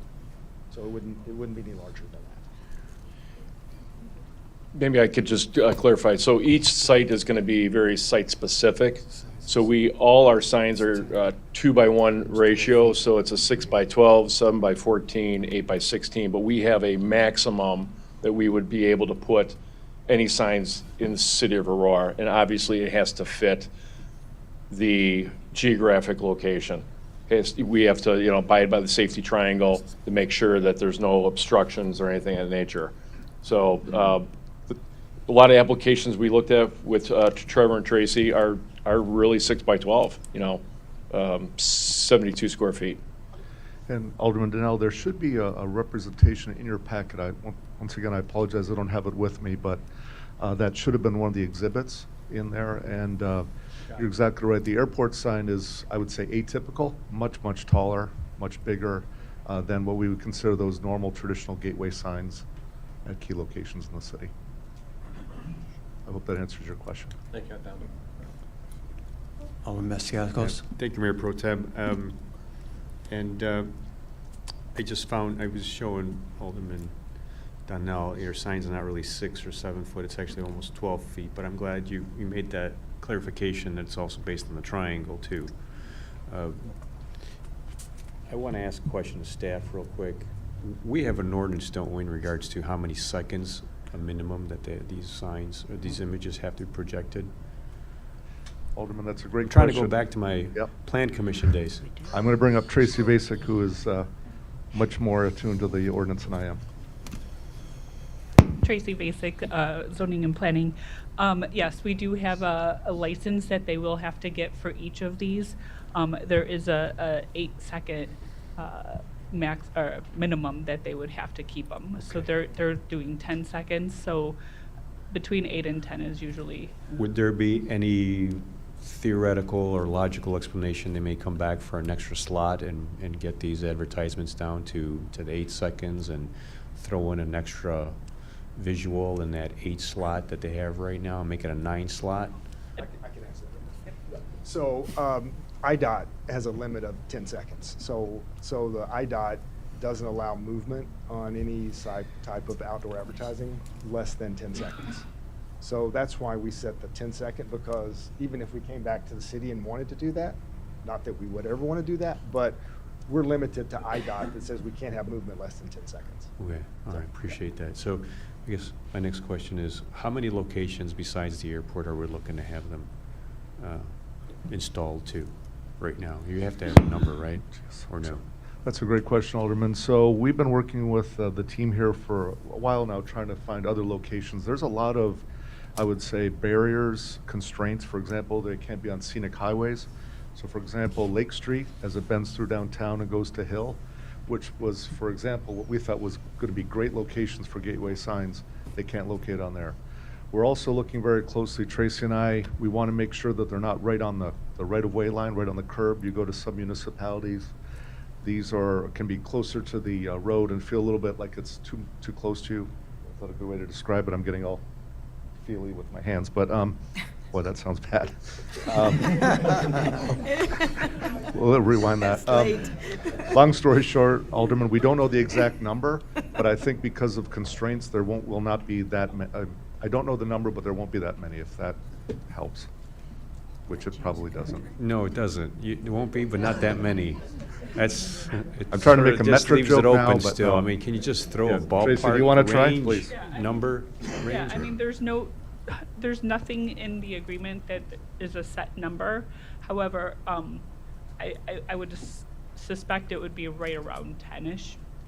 That's what I'm guessing, and that's if we can find locations that would be suitable for them. And so how would that work with this agreement? I mean, we're just going to leave it open-ended. Every time you put a sign in, each sign is 20 years from the date of installment? It's not the date of installment, it's from the first one. So the whole contract is 20 years long. So if they don't put it up for 10 years, then that one is only 10 years, and then they can get it Okay, renewed. all right, I appreciate that. I'm just trying to get my head around this. Yep. This concept a little bit, so, because I am thinking about the potentiality of this being installed somewhere in that southern entrance in the 3rd Ward somewhere, which comes in from the south Yeah. as well, And, on like, Hill Avenue. I know across that, from Montgomery. like Trevor said, there are some scenic highways. I think Hill Avenue is one of those. I believe, and Bill can maybe go into a little bit, I think that they could have them, it's just a couple extra steps that they need to go through with IDOT to get those done. We could look at Montgomery Road along Phillips Park. That might be another location Okay. that could possibly work. Yeah, so forgive me for thinking about an extra slot in there. Because we don't have a sign like some of the wards, like First Ward, and I don't know, another ward has a sign. Mhm. And maybe we can send some ward messages too, but, So we'll that's be just me. working with them to try to come up with some locations, and then we'll probably be reaching out to the All aldermen right. about Well, those. thank you so much, Ms. Basic. Thank you. And does the city council have final say on each sign location, Tracy? I believe that it's the mayor's office that has the final say. I believe that's what's in the agreement. Yeah, but usually on signage, though, it's city council approved. It has to go through planning staff, and we take a look at the sign and the location and any landscaping around it as well. Why would we want not the city to have So- purview over that? So, I mean, we'll definitely be looking at signage when they come in for the sign permit, landscaping when they look at for the sign permit. That was just what was in the agreement. We can, I don't know if we can, yeah, I mean, we can reach out, I guess, we could reach out to the aldermen to let them know at least that, where that sign is coming into. Can we consider an amendment that this goes through some aspects of our normal city council process, committee and city council? I mean, I guess I'm a little confused because I'm not sure what sign goes through city council approval. I mean, Well, if I just want to make sure that I understand, so I can any amend it signs the are right way. going through the BC&E committee when, mean, they get- when they get a- development occurs. I was just sidebarring there. And one of the questions that you asked about coming back for It's not quick. Hit it hard. Yeah, it's never mind. There you go. It's tired. There we go. Thank you. Sorry, Alderman. One of the goals of the agreement, the reason it was written that it would be up to the mayor's office for approval is we included the templates in the exhibits in the agreement. So that is what the signs are going to look like. We'll have to look on the different locations, on their suitability and how they can fit, but the actual look of the sign and the landscaping is very similar to what is shown in your packet. So I have a question pertaining to that. Well, wait a The minute, signs we that we haven't- have right now by the Paramount and by Water Street here, who decided where those signs were gonna go? Was that us? Or was that mayor's office? I believe we had purview, didn't we not? Well, that's what I mean. I don't remember. I'm just trying to I figure. believe that was just part of the agreement. They showed the locations at that point. So we had an agreement to put those signs there, and we're doing something similar again. Correct. We just agreement is don't have the overriding. exact Okay. locations right I'm just trying to figure out, have we been consistent with this in the past? Yeah. Okay. Mayor Pro Tem? Yes, We have two older Alderman people down Smith. here on this side that would like to speak. Alderman Bates been waiting longer than myself. Please proceed. Who's vetting the businesses that are being advertised there? Say, I'll take an example. For an example, fireworks are banned in Aurora. But if somebody wants to advertise fireworks sale, are you working with the city that the list of restricted things as well as the businesses that should not advertise there? Is there a list? So in the agreement, there is prohibitions that we cannot advertise for certain things. And one of the blanket provisions is we cannot advertise for any businesses that are prohibited in the zoning code. Okay. In addition to anything that's not allowable in the state of Illinois and the U.S. So Todd, he handles all our advertising, but there are very strict prohibitions of what we can and cannot advertise. Thank you. And the reason I asked is because we are going to have cities thing flashing every 80 seconds or 70 seconds for 10 seconds. We don't want people to get confused that city is promoting those businesses. Yeah, we clearly understand that, we want to make sure that whatever, as we do in all the other 15 municipalities we work with, that the messaging that we do, that we can stand by it and that the city can stand by it, so that it's Thank not, the whole idea is obviously we want to make sure that we are an enhancement to the city and that the signs are an enhancement to the city and a benefit. And so, yeah, we definitely go the extra effort to make sure that even if it's the advertiser, maybe it's a local advertiser, it's a great advertising, but the message isn't very good. So that we want to make sure that obviously we help them to sort of redesign that to make sure that it is well represented for the city. Thank you. Alderman Smith. Okay, it has been a long night, so couple of questions. So I get this out by the airport. That makes really good sense to me. It's a place that needs to be recognized and seen because there's not much else out there. But I also wonder who's going to advertise out in the middle of nowhere in Sugar Grove. That's just part of a sentence. And then what if we have one location chosen now, but we're talking about one, maybe 10. I don't view this as being a very, I can't see any place in my ward that I would even want to see this. I mean, I don't know, I don't understand what we're trying to do. I guess as you come into the city, welcome to Aurora, I get that.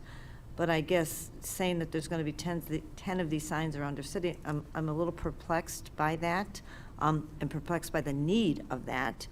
And will each of these signs be unique to themselves? So if there's 10 signs, will each of them have their own separate advertisement, or will they be advertising the same on all 10 signs? Each sign, well, so obviously the airport sign, it looks completely different than what, as far as height, scale, as Sure, far I as the sign understand. that would be in every place else. Each sign would have its own unique advertisers. So unless, again, the city wants to advertise the same message on all of their signs, then it would be the same message. But that's really up to the city on what they want to do, if they want every sign to have its own unique message. And you talk about nonprofits. Will they have to pay the same amount for advertising? No, as- we have a discount for They have not-for-profit. a discount. Yes. Okay. And what is the difference in cost-wise if we have 1 or 10 to the city? I mean, Well, there's no cost to the city. Right, So in similar Well, there's always going to be a cost municipalities, somewhere. it's maybe not necessarily actually a true entryway. And we've seen that the success, if it's on city-owned property, if it's within the ward and actually not into the entry, it also serves the same purpose. So there's no cost to the city.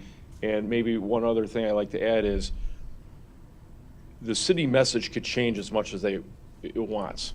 So if they want to talk about recycling or veterans, you could have unlimited messages running around the clock. Obviously, if you have 4 messages, if it's going to be, has, say, a little under 1,100 impressions or slots, each slot would show about 250 times. So just to be very clear that the city has the ability to utilize the sign to the full extent, depending on what they want to use it for their events. Let's face it, you have a lot of events going around. I mean, there's a lot. I mean, there's a lot to fill that city slot, a lot. So the more exposure you have, the more people are going to see it. And it doesn't necessarily have to be on an entryway. It could be somewhere internally, and people are going to see it. It's successful. We work in one municipality, and we have 9 signs, and it's good representation on the east, north, west, and south. So people see it from all different areas. So But how it doesn't have to be 10. It really has to be site specific. Okay. I won't get And hung it up has on to the numbers. it has to look good Yes, and be that's my word. functional. I'm worried about the look. I'm very worried about the look, but I have one more question. But you said we have 1 slot, the city has 1 slot. And then Correct. the rest are taken up by 8 other. by Aurora, businesses and Yes, national yes. and not-for-profits. But then I'm confused by you said if we got 4 things going on, we would be able to have all 4 of them. No, different type of events that you're running. Mm-hmm. So it could be one event, or and we could run that for 2 weeks or a week. We do all the programming, so there's a lot of flexibility. And if you want to, do something, Tyler, give me an example. I think, Bill, I think what you mean is, so you could have 4 different messages running at the same time within your slot. Okay. So your Yep. slot comes up for Okay. 10 seconds, it Okay. could be 1 message. Ding, ding, ding, Cycles ding, through, ding. second message cycles through. You could have 20 messages if you wanted to, and they would just keep cycling through. And then say at 2 o'clock, the ribbon cutting ends or the tree lighting ends, then that message Flip to stops at something 2:01, else. and then it's something else starts. So. Then Santa comes. That's why I don't do that. And Alderman Smith, I think one other item too to mention, we have to go through IDOT to get approval for most of these signs, because these are going to be on state-controlled routes. So there's going to be other zoning factors that IDOT is going to require. So, just because, this would be a great spot, or we think, we could put 10 signs up, we may not be able to, because depending on what the zoning is, and you've got Lady Bird Johnson in 1959 and all sorts of other stuff. So there's going to be another hurdle that we're regulated by, that we just can't go put these up wherever we would like to. Alex, you had something to say? Mr. Pro Tem, yes, Alex Alexander, Chief Management Officer. Let me just try and clarify a few things. First and foremost, the airport sign is unique in and of itself. That sign is deliberately intended for the airport.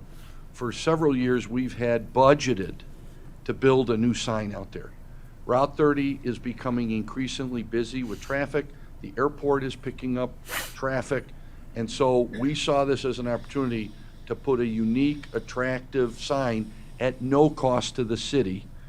And in addition to the regular advertisement within the rules that they have agreed to, that we put on them, namely, had to be Aurora-based businesses or national advertisers that do business in Aurora. So we do not want businesses in Naperville that don't have a presence in Aurora advertised on our signs. Secondly, in your packet, if you could please look at the exhibit. I'm sorry we can't display it here, but it's the approved template. That is intended not to be downtown Aurora by the Paramount, not to be anywhere. They're intended, like other communities, to be gateway signs where they qualify, where appropriate. So we have a number in there, but that is by no means we're intending to put 10. For example, I'm the one that said, hey, I would love to replace one of these cool signs on that template out in front of Mercy. We had a wood sign forever. That wood sign is miraculously gone. I don't know what happened to it. But then we have a static 10 or 12-year-old Aurora sign with bricks around it. So we were told then, that's when the state said, no, it's a scenic highway, scenic byway, whatever they call it. You can't do these signs there. Done, that's off the books. So we have selected this location. So Chris or Jolene, I don't know, did you find a dollar amount? We're gonna find it. We had budgeted for an airport sign, so this will save us from having to pay for it, because the ads pay for the sign installation, no cost to the city.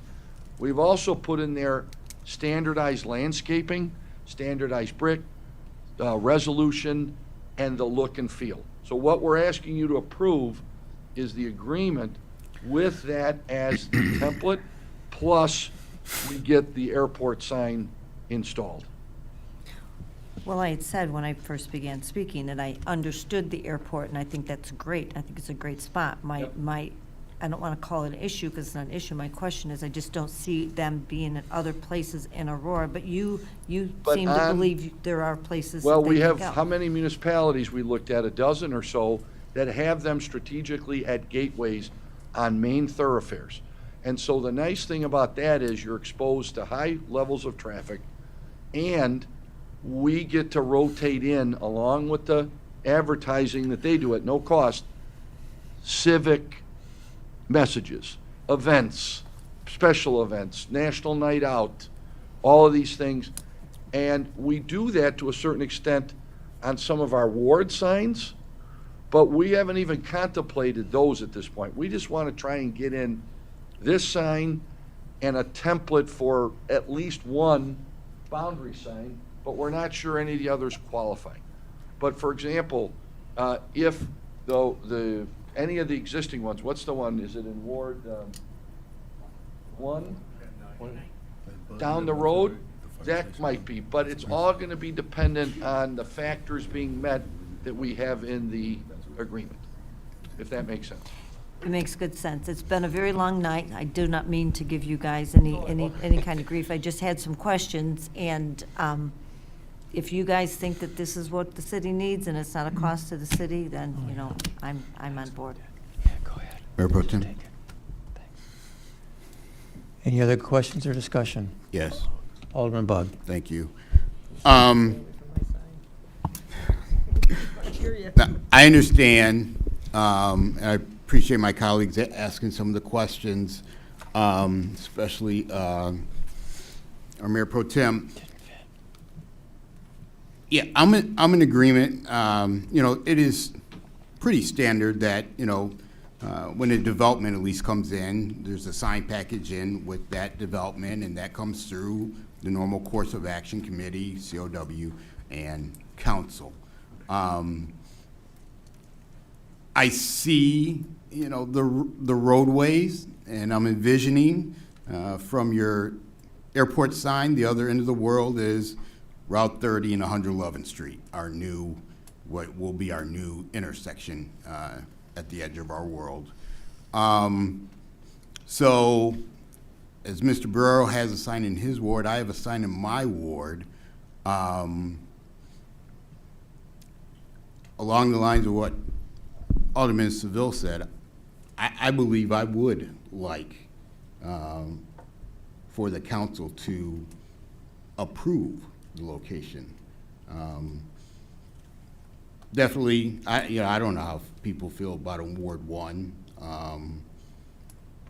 but I think certainly the residents and/or the aldermen would have input on if that is a sign that will meet with their community. And certainly, like, you know, that's a thoroughfare, that's an interest to our new entrance to Aurora that we've never had before.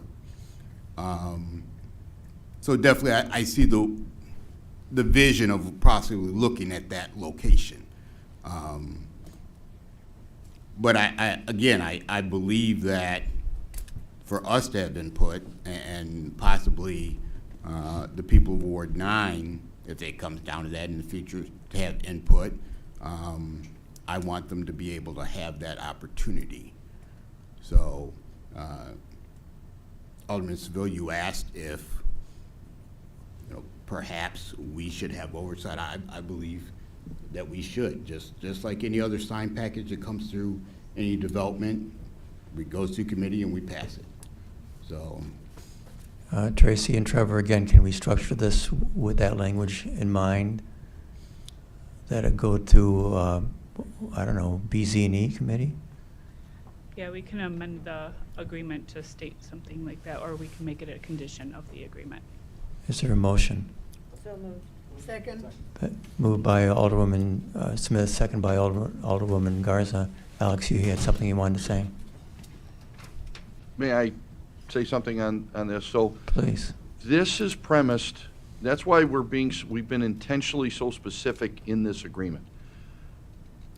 These individuals are paying for these signs. The way they pay for the signs are through the advertising revenue. What the city gets in return is this sign and the sign that's in your packet. So to make this design your own sign, that's not what these signs were intended for, and that's the boundary signs. So these are not necessarily going to be Ward 1, your ward sign, or anything. That's why we put it in the format that we did. The original nexus of this was these two and Ed going around at our request evaluating our boundary signs, meaning our at the main gateways. Now, you may think yours is a gateway to your ward, but we were thinking more globally on the big giant entryways. Lake Street, Farnsworth, 59, right? Indian Trail coming in off of from west to east, or east to west, I guess. And theoretically from Sugar Grove, Galena, and that. So if we're going to amend this to make it more of a traditional a la carte deal, now it pretty much messes up because we spent a long time negotiating that template that's in your packet. So that's the standard. For them, it's a fixed design, fixed price. For us, we get a very attractive, at least staff believes, it's very attractive. We have the landscaping standards, the pixel, a very large city of Aurora, so you know you're coming in the city of Aurora, and the seal. Anything beyond that, now we're getting into designing something that's not accounted for in this trade-off, if that makes sense. So that's the concern with now saying, go back, staff, and amend it. Now we're opening up a bit of a Pandora's box, with Mayor all Pro due Tem, respect. I'd like to withdraw my motion to approve, if you'd like someone else to do that. I would like to withdraw my motion for Alderman approval for that. So Okay. if you want someone else to. Alderwoman Smith withdrew her motion. My question is, I'm not sure why it would change things with just asking for a city council purview and approval of the sign location. I don't see what would really change other than those of us that are nodding their heads. As long as the design doesn't change, because I understood that, this is the template. And so I think most of us understand that. We This is a have template. how many locations, what's the thinking? Other than the airport, is the template going in anywhere for sure yet, or no? Not yet. Okay. So if we could agree on the template, and we can say that we will bring forward the recommended location. So it could be a direction of the mayor's office with review and consent of the council. But the intent is not to go in and replace your ward signs or anything to your purview. It's really about the big boundaries, the big picture, if you will. Okay, I apologize if you got that indication from me. I wasn't going to come up and talk, but that's the impression I got. I was just talking about the Alderman location, Bug. that's all. Yeah, I think we're just talking about the Approving location. location. So if that's okay, because I think we tweak this deal too much. Again, there's the the give and the take. We're getting, otherwise, we go back to, we'll just traditionally pay for these signs. I don't even know what this, I've not asked, but I don't know what a sign like that's gonna cost, or even the extent that they were willing to put in all the stone, all the landscaping from that template. I'm sorry? That's a $250,000 sign. I guarantee you, we did not budget $250,000 for that sign. And what's the value of the template? Can you tell us approximately, the stone and the? 100,000. It's over 100,000? So the exchange is, they build these signs and they advertise to our limitations and to our benefit, because we get to freely advertise to them, just like our kiosks. We have that, we patterned the usage and the restrictions on our kiosks. Okay, there's only one motion on the floor. Alderman Donnell. Mr. Chairman, I agree. The airport sign is an embarrassment, and I actually like the design of the sign out there. The size of it does concern me. 9 by 18 starts to feel like a digital billboard to me. These other signs, you know, I agree. It'd be great to have one out there on the Mercy campus, but I guess we can't, and so I guess there's other rules. But unfortunately, these two meetings came together, and maybe if I had more time to think about it, but otherwise, I'd be voting no tonight. Okay. So Alderman, I make the motion, because the motion was withdrawn, that there be consent and review for the location only. Second. Motion been made in second. Question. Alderman Franklin. So the mayor's office says, I would like to put a sign in Ward 9. Comes to committee that I am. What am I gonna do? I'm gonna say, Alderman Bug, what do you think about that? They're gonna probably have talked to you already. They're gonna say, hey, we wanna put it there. Why would I chime into your ward when I have no idea if it's a good spot or not? So why it comes to a committee, I don't even know. If they think it's a good idea and the ward alderman thinks it's a good idea, I think you're a done deal. Because who's gonna, if I said it's great to have on Orchard Road, is 4 of my colleagues on a committee gonna tell me no, it's a terrible spot, even though the mayor and I agree? So I'm not quite sure why we're doing that. Why are we putting an extra layer of legislative action in there where they can have a conversation with the person who knows exactly what's going on? So I have no problem with that. It just seems like it's an extra layer of government that we don't need. As long as you're good with it and they're good with it.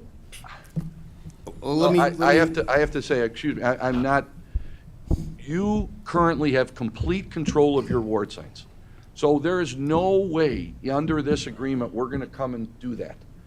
Right. What you don't have, and we won't have, other than what we agree to in this agreement, is control over these types of signs. So what I'm trying to distinguish for you very clearly is, these are in a sense advertising signs. And Alderman Donnell, we took full input from the Airport Advisory Board, and this sign is in for approval with the FAA.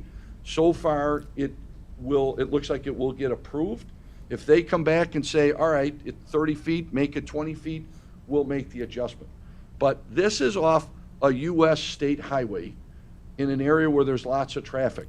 So I would just say, these specific, if you want advice and consent power for these only, you can amend that and do that, but we would not be using these types of signs unless Ward 9 has a major arterial street, you know, it's Wolf Crossing and something where it's a boundary, but we clearly would come to the alderman first, just like we're gonna do. We don't have one location now for the template sign, we just have the airport sign template.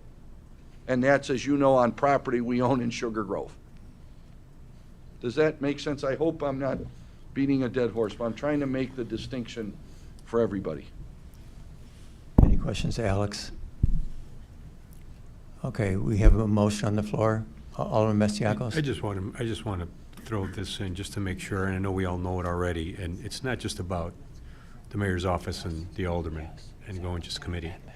There's also a constituent, maybe a business owner who might want to come to that committee and put in some input and say, hey, what's going on here? And just allow for an additional conversational piece that might not be there if we just approve it carte blanche. So I think there is some value to going to a committee, whether a constituent shows up or a business person shows up or not, in regards to looking at that sign. So, I mean, I just want that on the record, Mayor Pro Tem. Okay. There's a motion on the floor to amend only.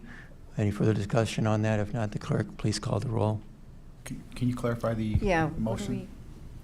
I guess my question before we call the roll would be, where are we amending this, and what are we exactly going to be amending? Because when I look at the actual resolution, the language of the resolution, the resolution says, therefore be it resolved by the City Council of the City of Aurora, Illinois as follows. The mayor shall be and hereby is authorized to execute the aforedescribed agreement on behalf of the city. May I make a suggestion? And council, you might assist on this, if I may, Mr. Pro Please Tem. proceed. So based on Alderman Masiakos' comment and a quick talk to staff, I think it might be appropriate to say that that's okay, the mayor is authorized to sign the agreement, but maybe we add something that says, and any locations that are subject, maybe other than the airport, that are proposed under this agreement shall be proposed by the mayor, put through to BZ&E. BZ&E can be the forum for public input and review, and then BZ&E, upon their up or down, it ends there. Either way goes information only on to COW and City Council. I think that's a good idea. Is that a unanimous consent then? No. No. Let me just, Alderman Bug. There's a motion on the floor. I appreciate that, Yeah, I and not going through the whole process, it takes a couple more weeks. Standard that we do on this council, when things end at committee, the ward alderman is given notice immediately. We can add that in, sir. We can add that ahead of time. Yes. So as the item is prepared for BZ&E, we would notify both aldermen at large and the ward alderman. Right. I don't want to leave our aldermen at large out of the process. Okay. Alderman Lesh. Thank you, Mayor Pro Tem. I guess the way that I look at the process and procedure, it gives sort of BZ&E a little bit of added power, but both the two aldermen at large and the ward alderman that is being impacted don't have a voice on that. Well, they might have a voice on the BZ&E committee that makes the final approval. They can come and voice their concerns, but they don't have a vote actually to go up or down, where if it went through the whole process. I do think overall, as I look at the whole thing, if there were proposed sign locations in this proposal that we're looking at tonight, I think that a lot of this could have been mitigated. But I think that some of the uncertainty about where the signs are going to go is what's causing people to second guess this. And then the other thing is, I recognize that this company is paying a significant amount of money, but really, what are we getting out of it? And is this something that we really need? I mean, we're getting one sign, one 10-second ad for city promotional material. I don't know that it's necessarily worth what we're getting out of it. So. Well, the motion's on the floor right now to amend this, and the two aldermen that made the first and the second motion, are you in agreement with Alex's suggested language on the motion? I'd like to move forward with the motion as it's been made. By Alex? By Alderman Bug. Alderman Bug? Which is? My original was to, consent of the city council, so that would mean committee of whole, and council. Committee of the whole, and council. And you're second that, Alderman Lesh? Second. Okay. Any further discussion on the motion? If not, clerk, please call the roll.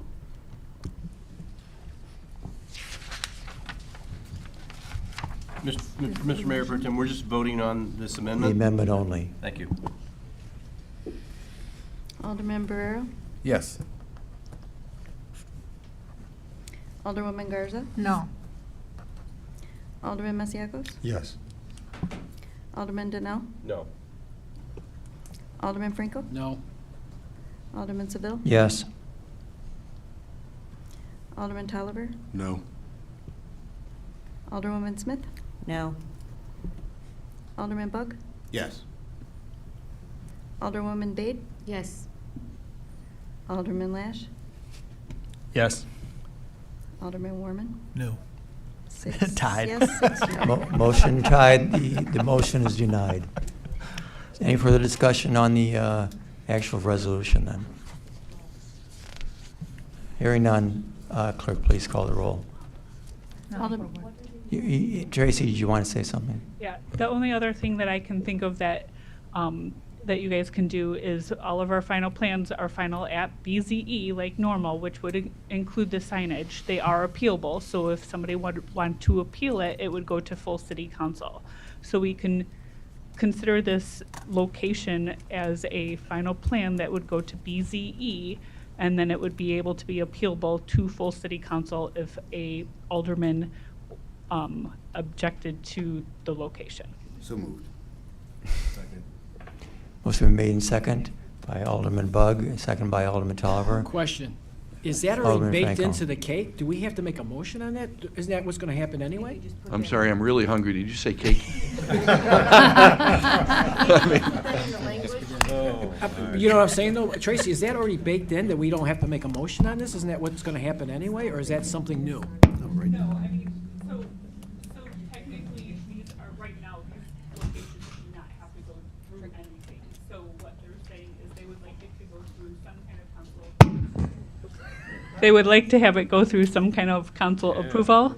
So if we can consider it as a final plan, and then they would have to go through BZE, and then it could be appealable if the alderman, or if any alderman just does not want to. So that's not baked in, we have to actually put this in, okay? I just Correct. wanted to make sure, I thought that was already part of it, but that's fine. And that would just be for the location. Okay. Alderman Pro Tem. Alderman Smith. We cannot make these two gentlemen sit through 10 more hours Right. of our meetings when they come back through BZ&E. So we will hopefully have be a little more concise when you come back with locations. If it gets there, it may not get there. We have a motion on the table, we have to vote on it, because we don't Yes. know if it's going to pass. Yes. So Any let's further- take care of that business first. Any further discussion on the motion itself? If not, clerk, please call the roll. Mayor Pro On the Tem. amendment only. On the amendment only. Would you repeat the Have them amendment, please? repeat. Tracy, So it would go as a final plan to BZE for the location only. There would be a landscape plan that we would add to that, and then it would stop at BZE, and then it would be appealable to city council if an alderman appealed it. that's the motion. The landscaping, just to be clear, is already in this agreement It you're is. voting on. So landscaping is already in there. Sorry, it is in That's there, the but we standard. can show it to you. Yeah, we will We'll we'll definitely show show it you to the full Monty that is based on what's in your packet. Okay. Clerk, please call the Did I roll. say full Monty? On the amendment only. Full Monty and cake. We're getting off the rails here.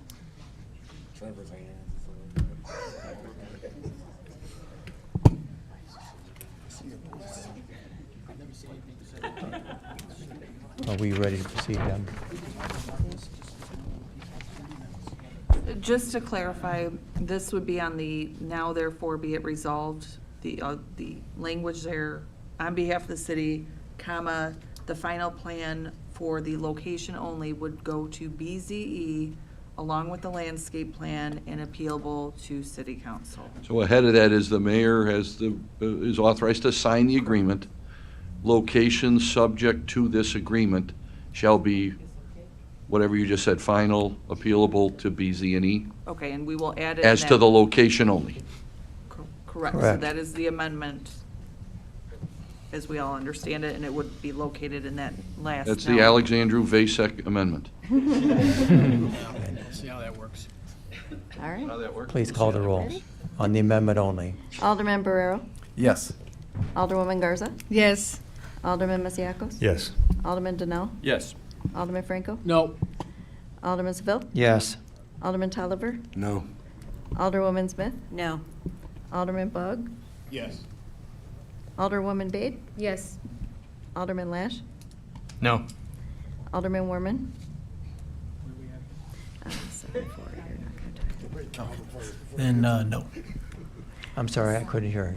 You said That was a no, a so no? 7-5. 7, yes. The amendment is approved 7-5.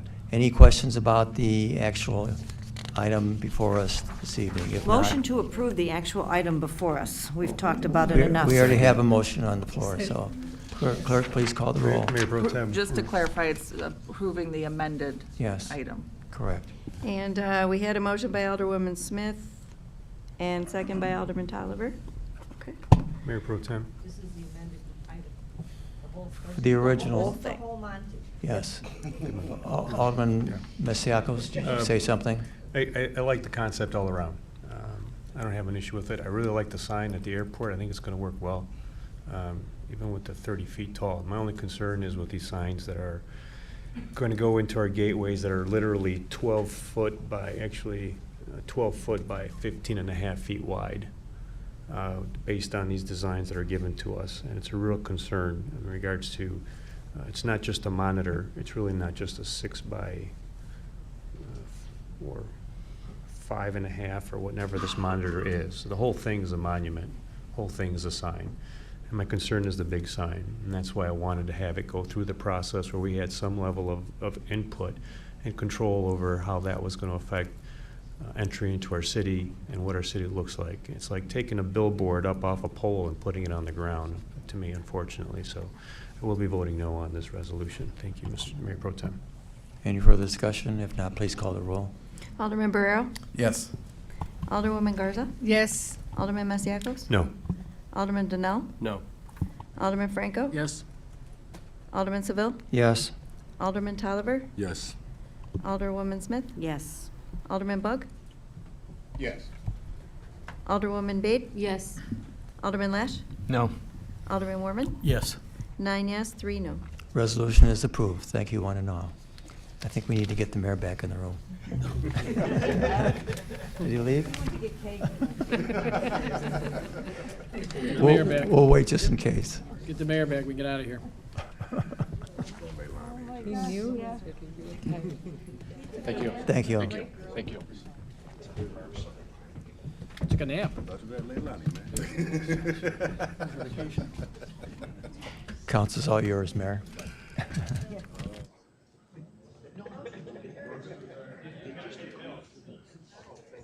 All right. Motion to pay the bills.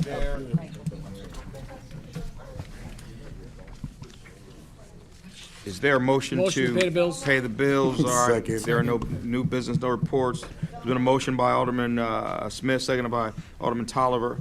Madam, anybody have any questions or any motions, remove anything from the bills? No. Madam Clerk, call the roll. Alderman Barrero? Yes.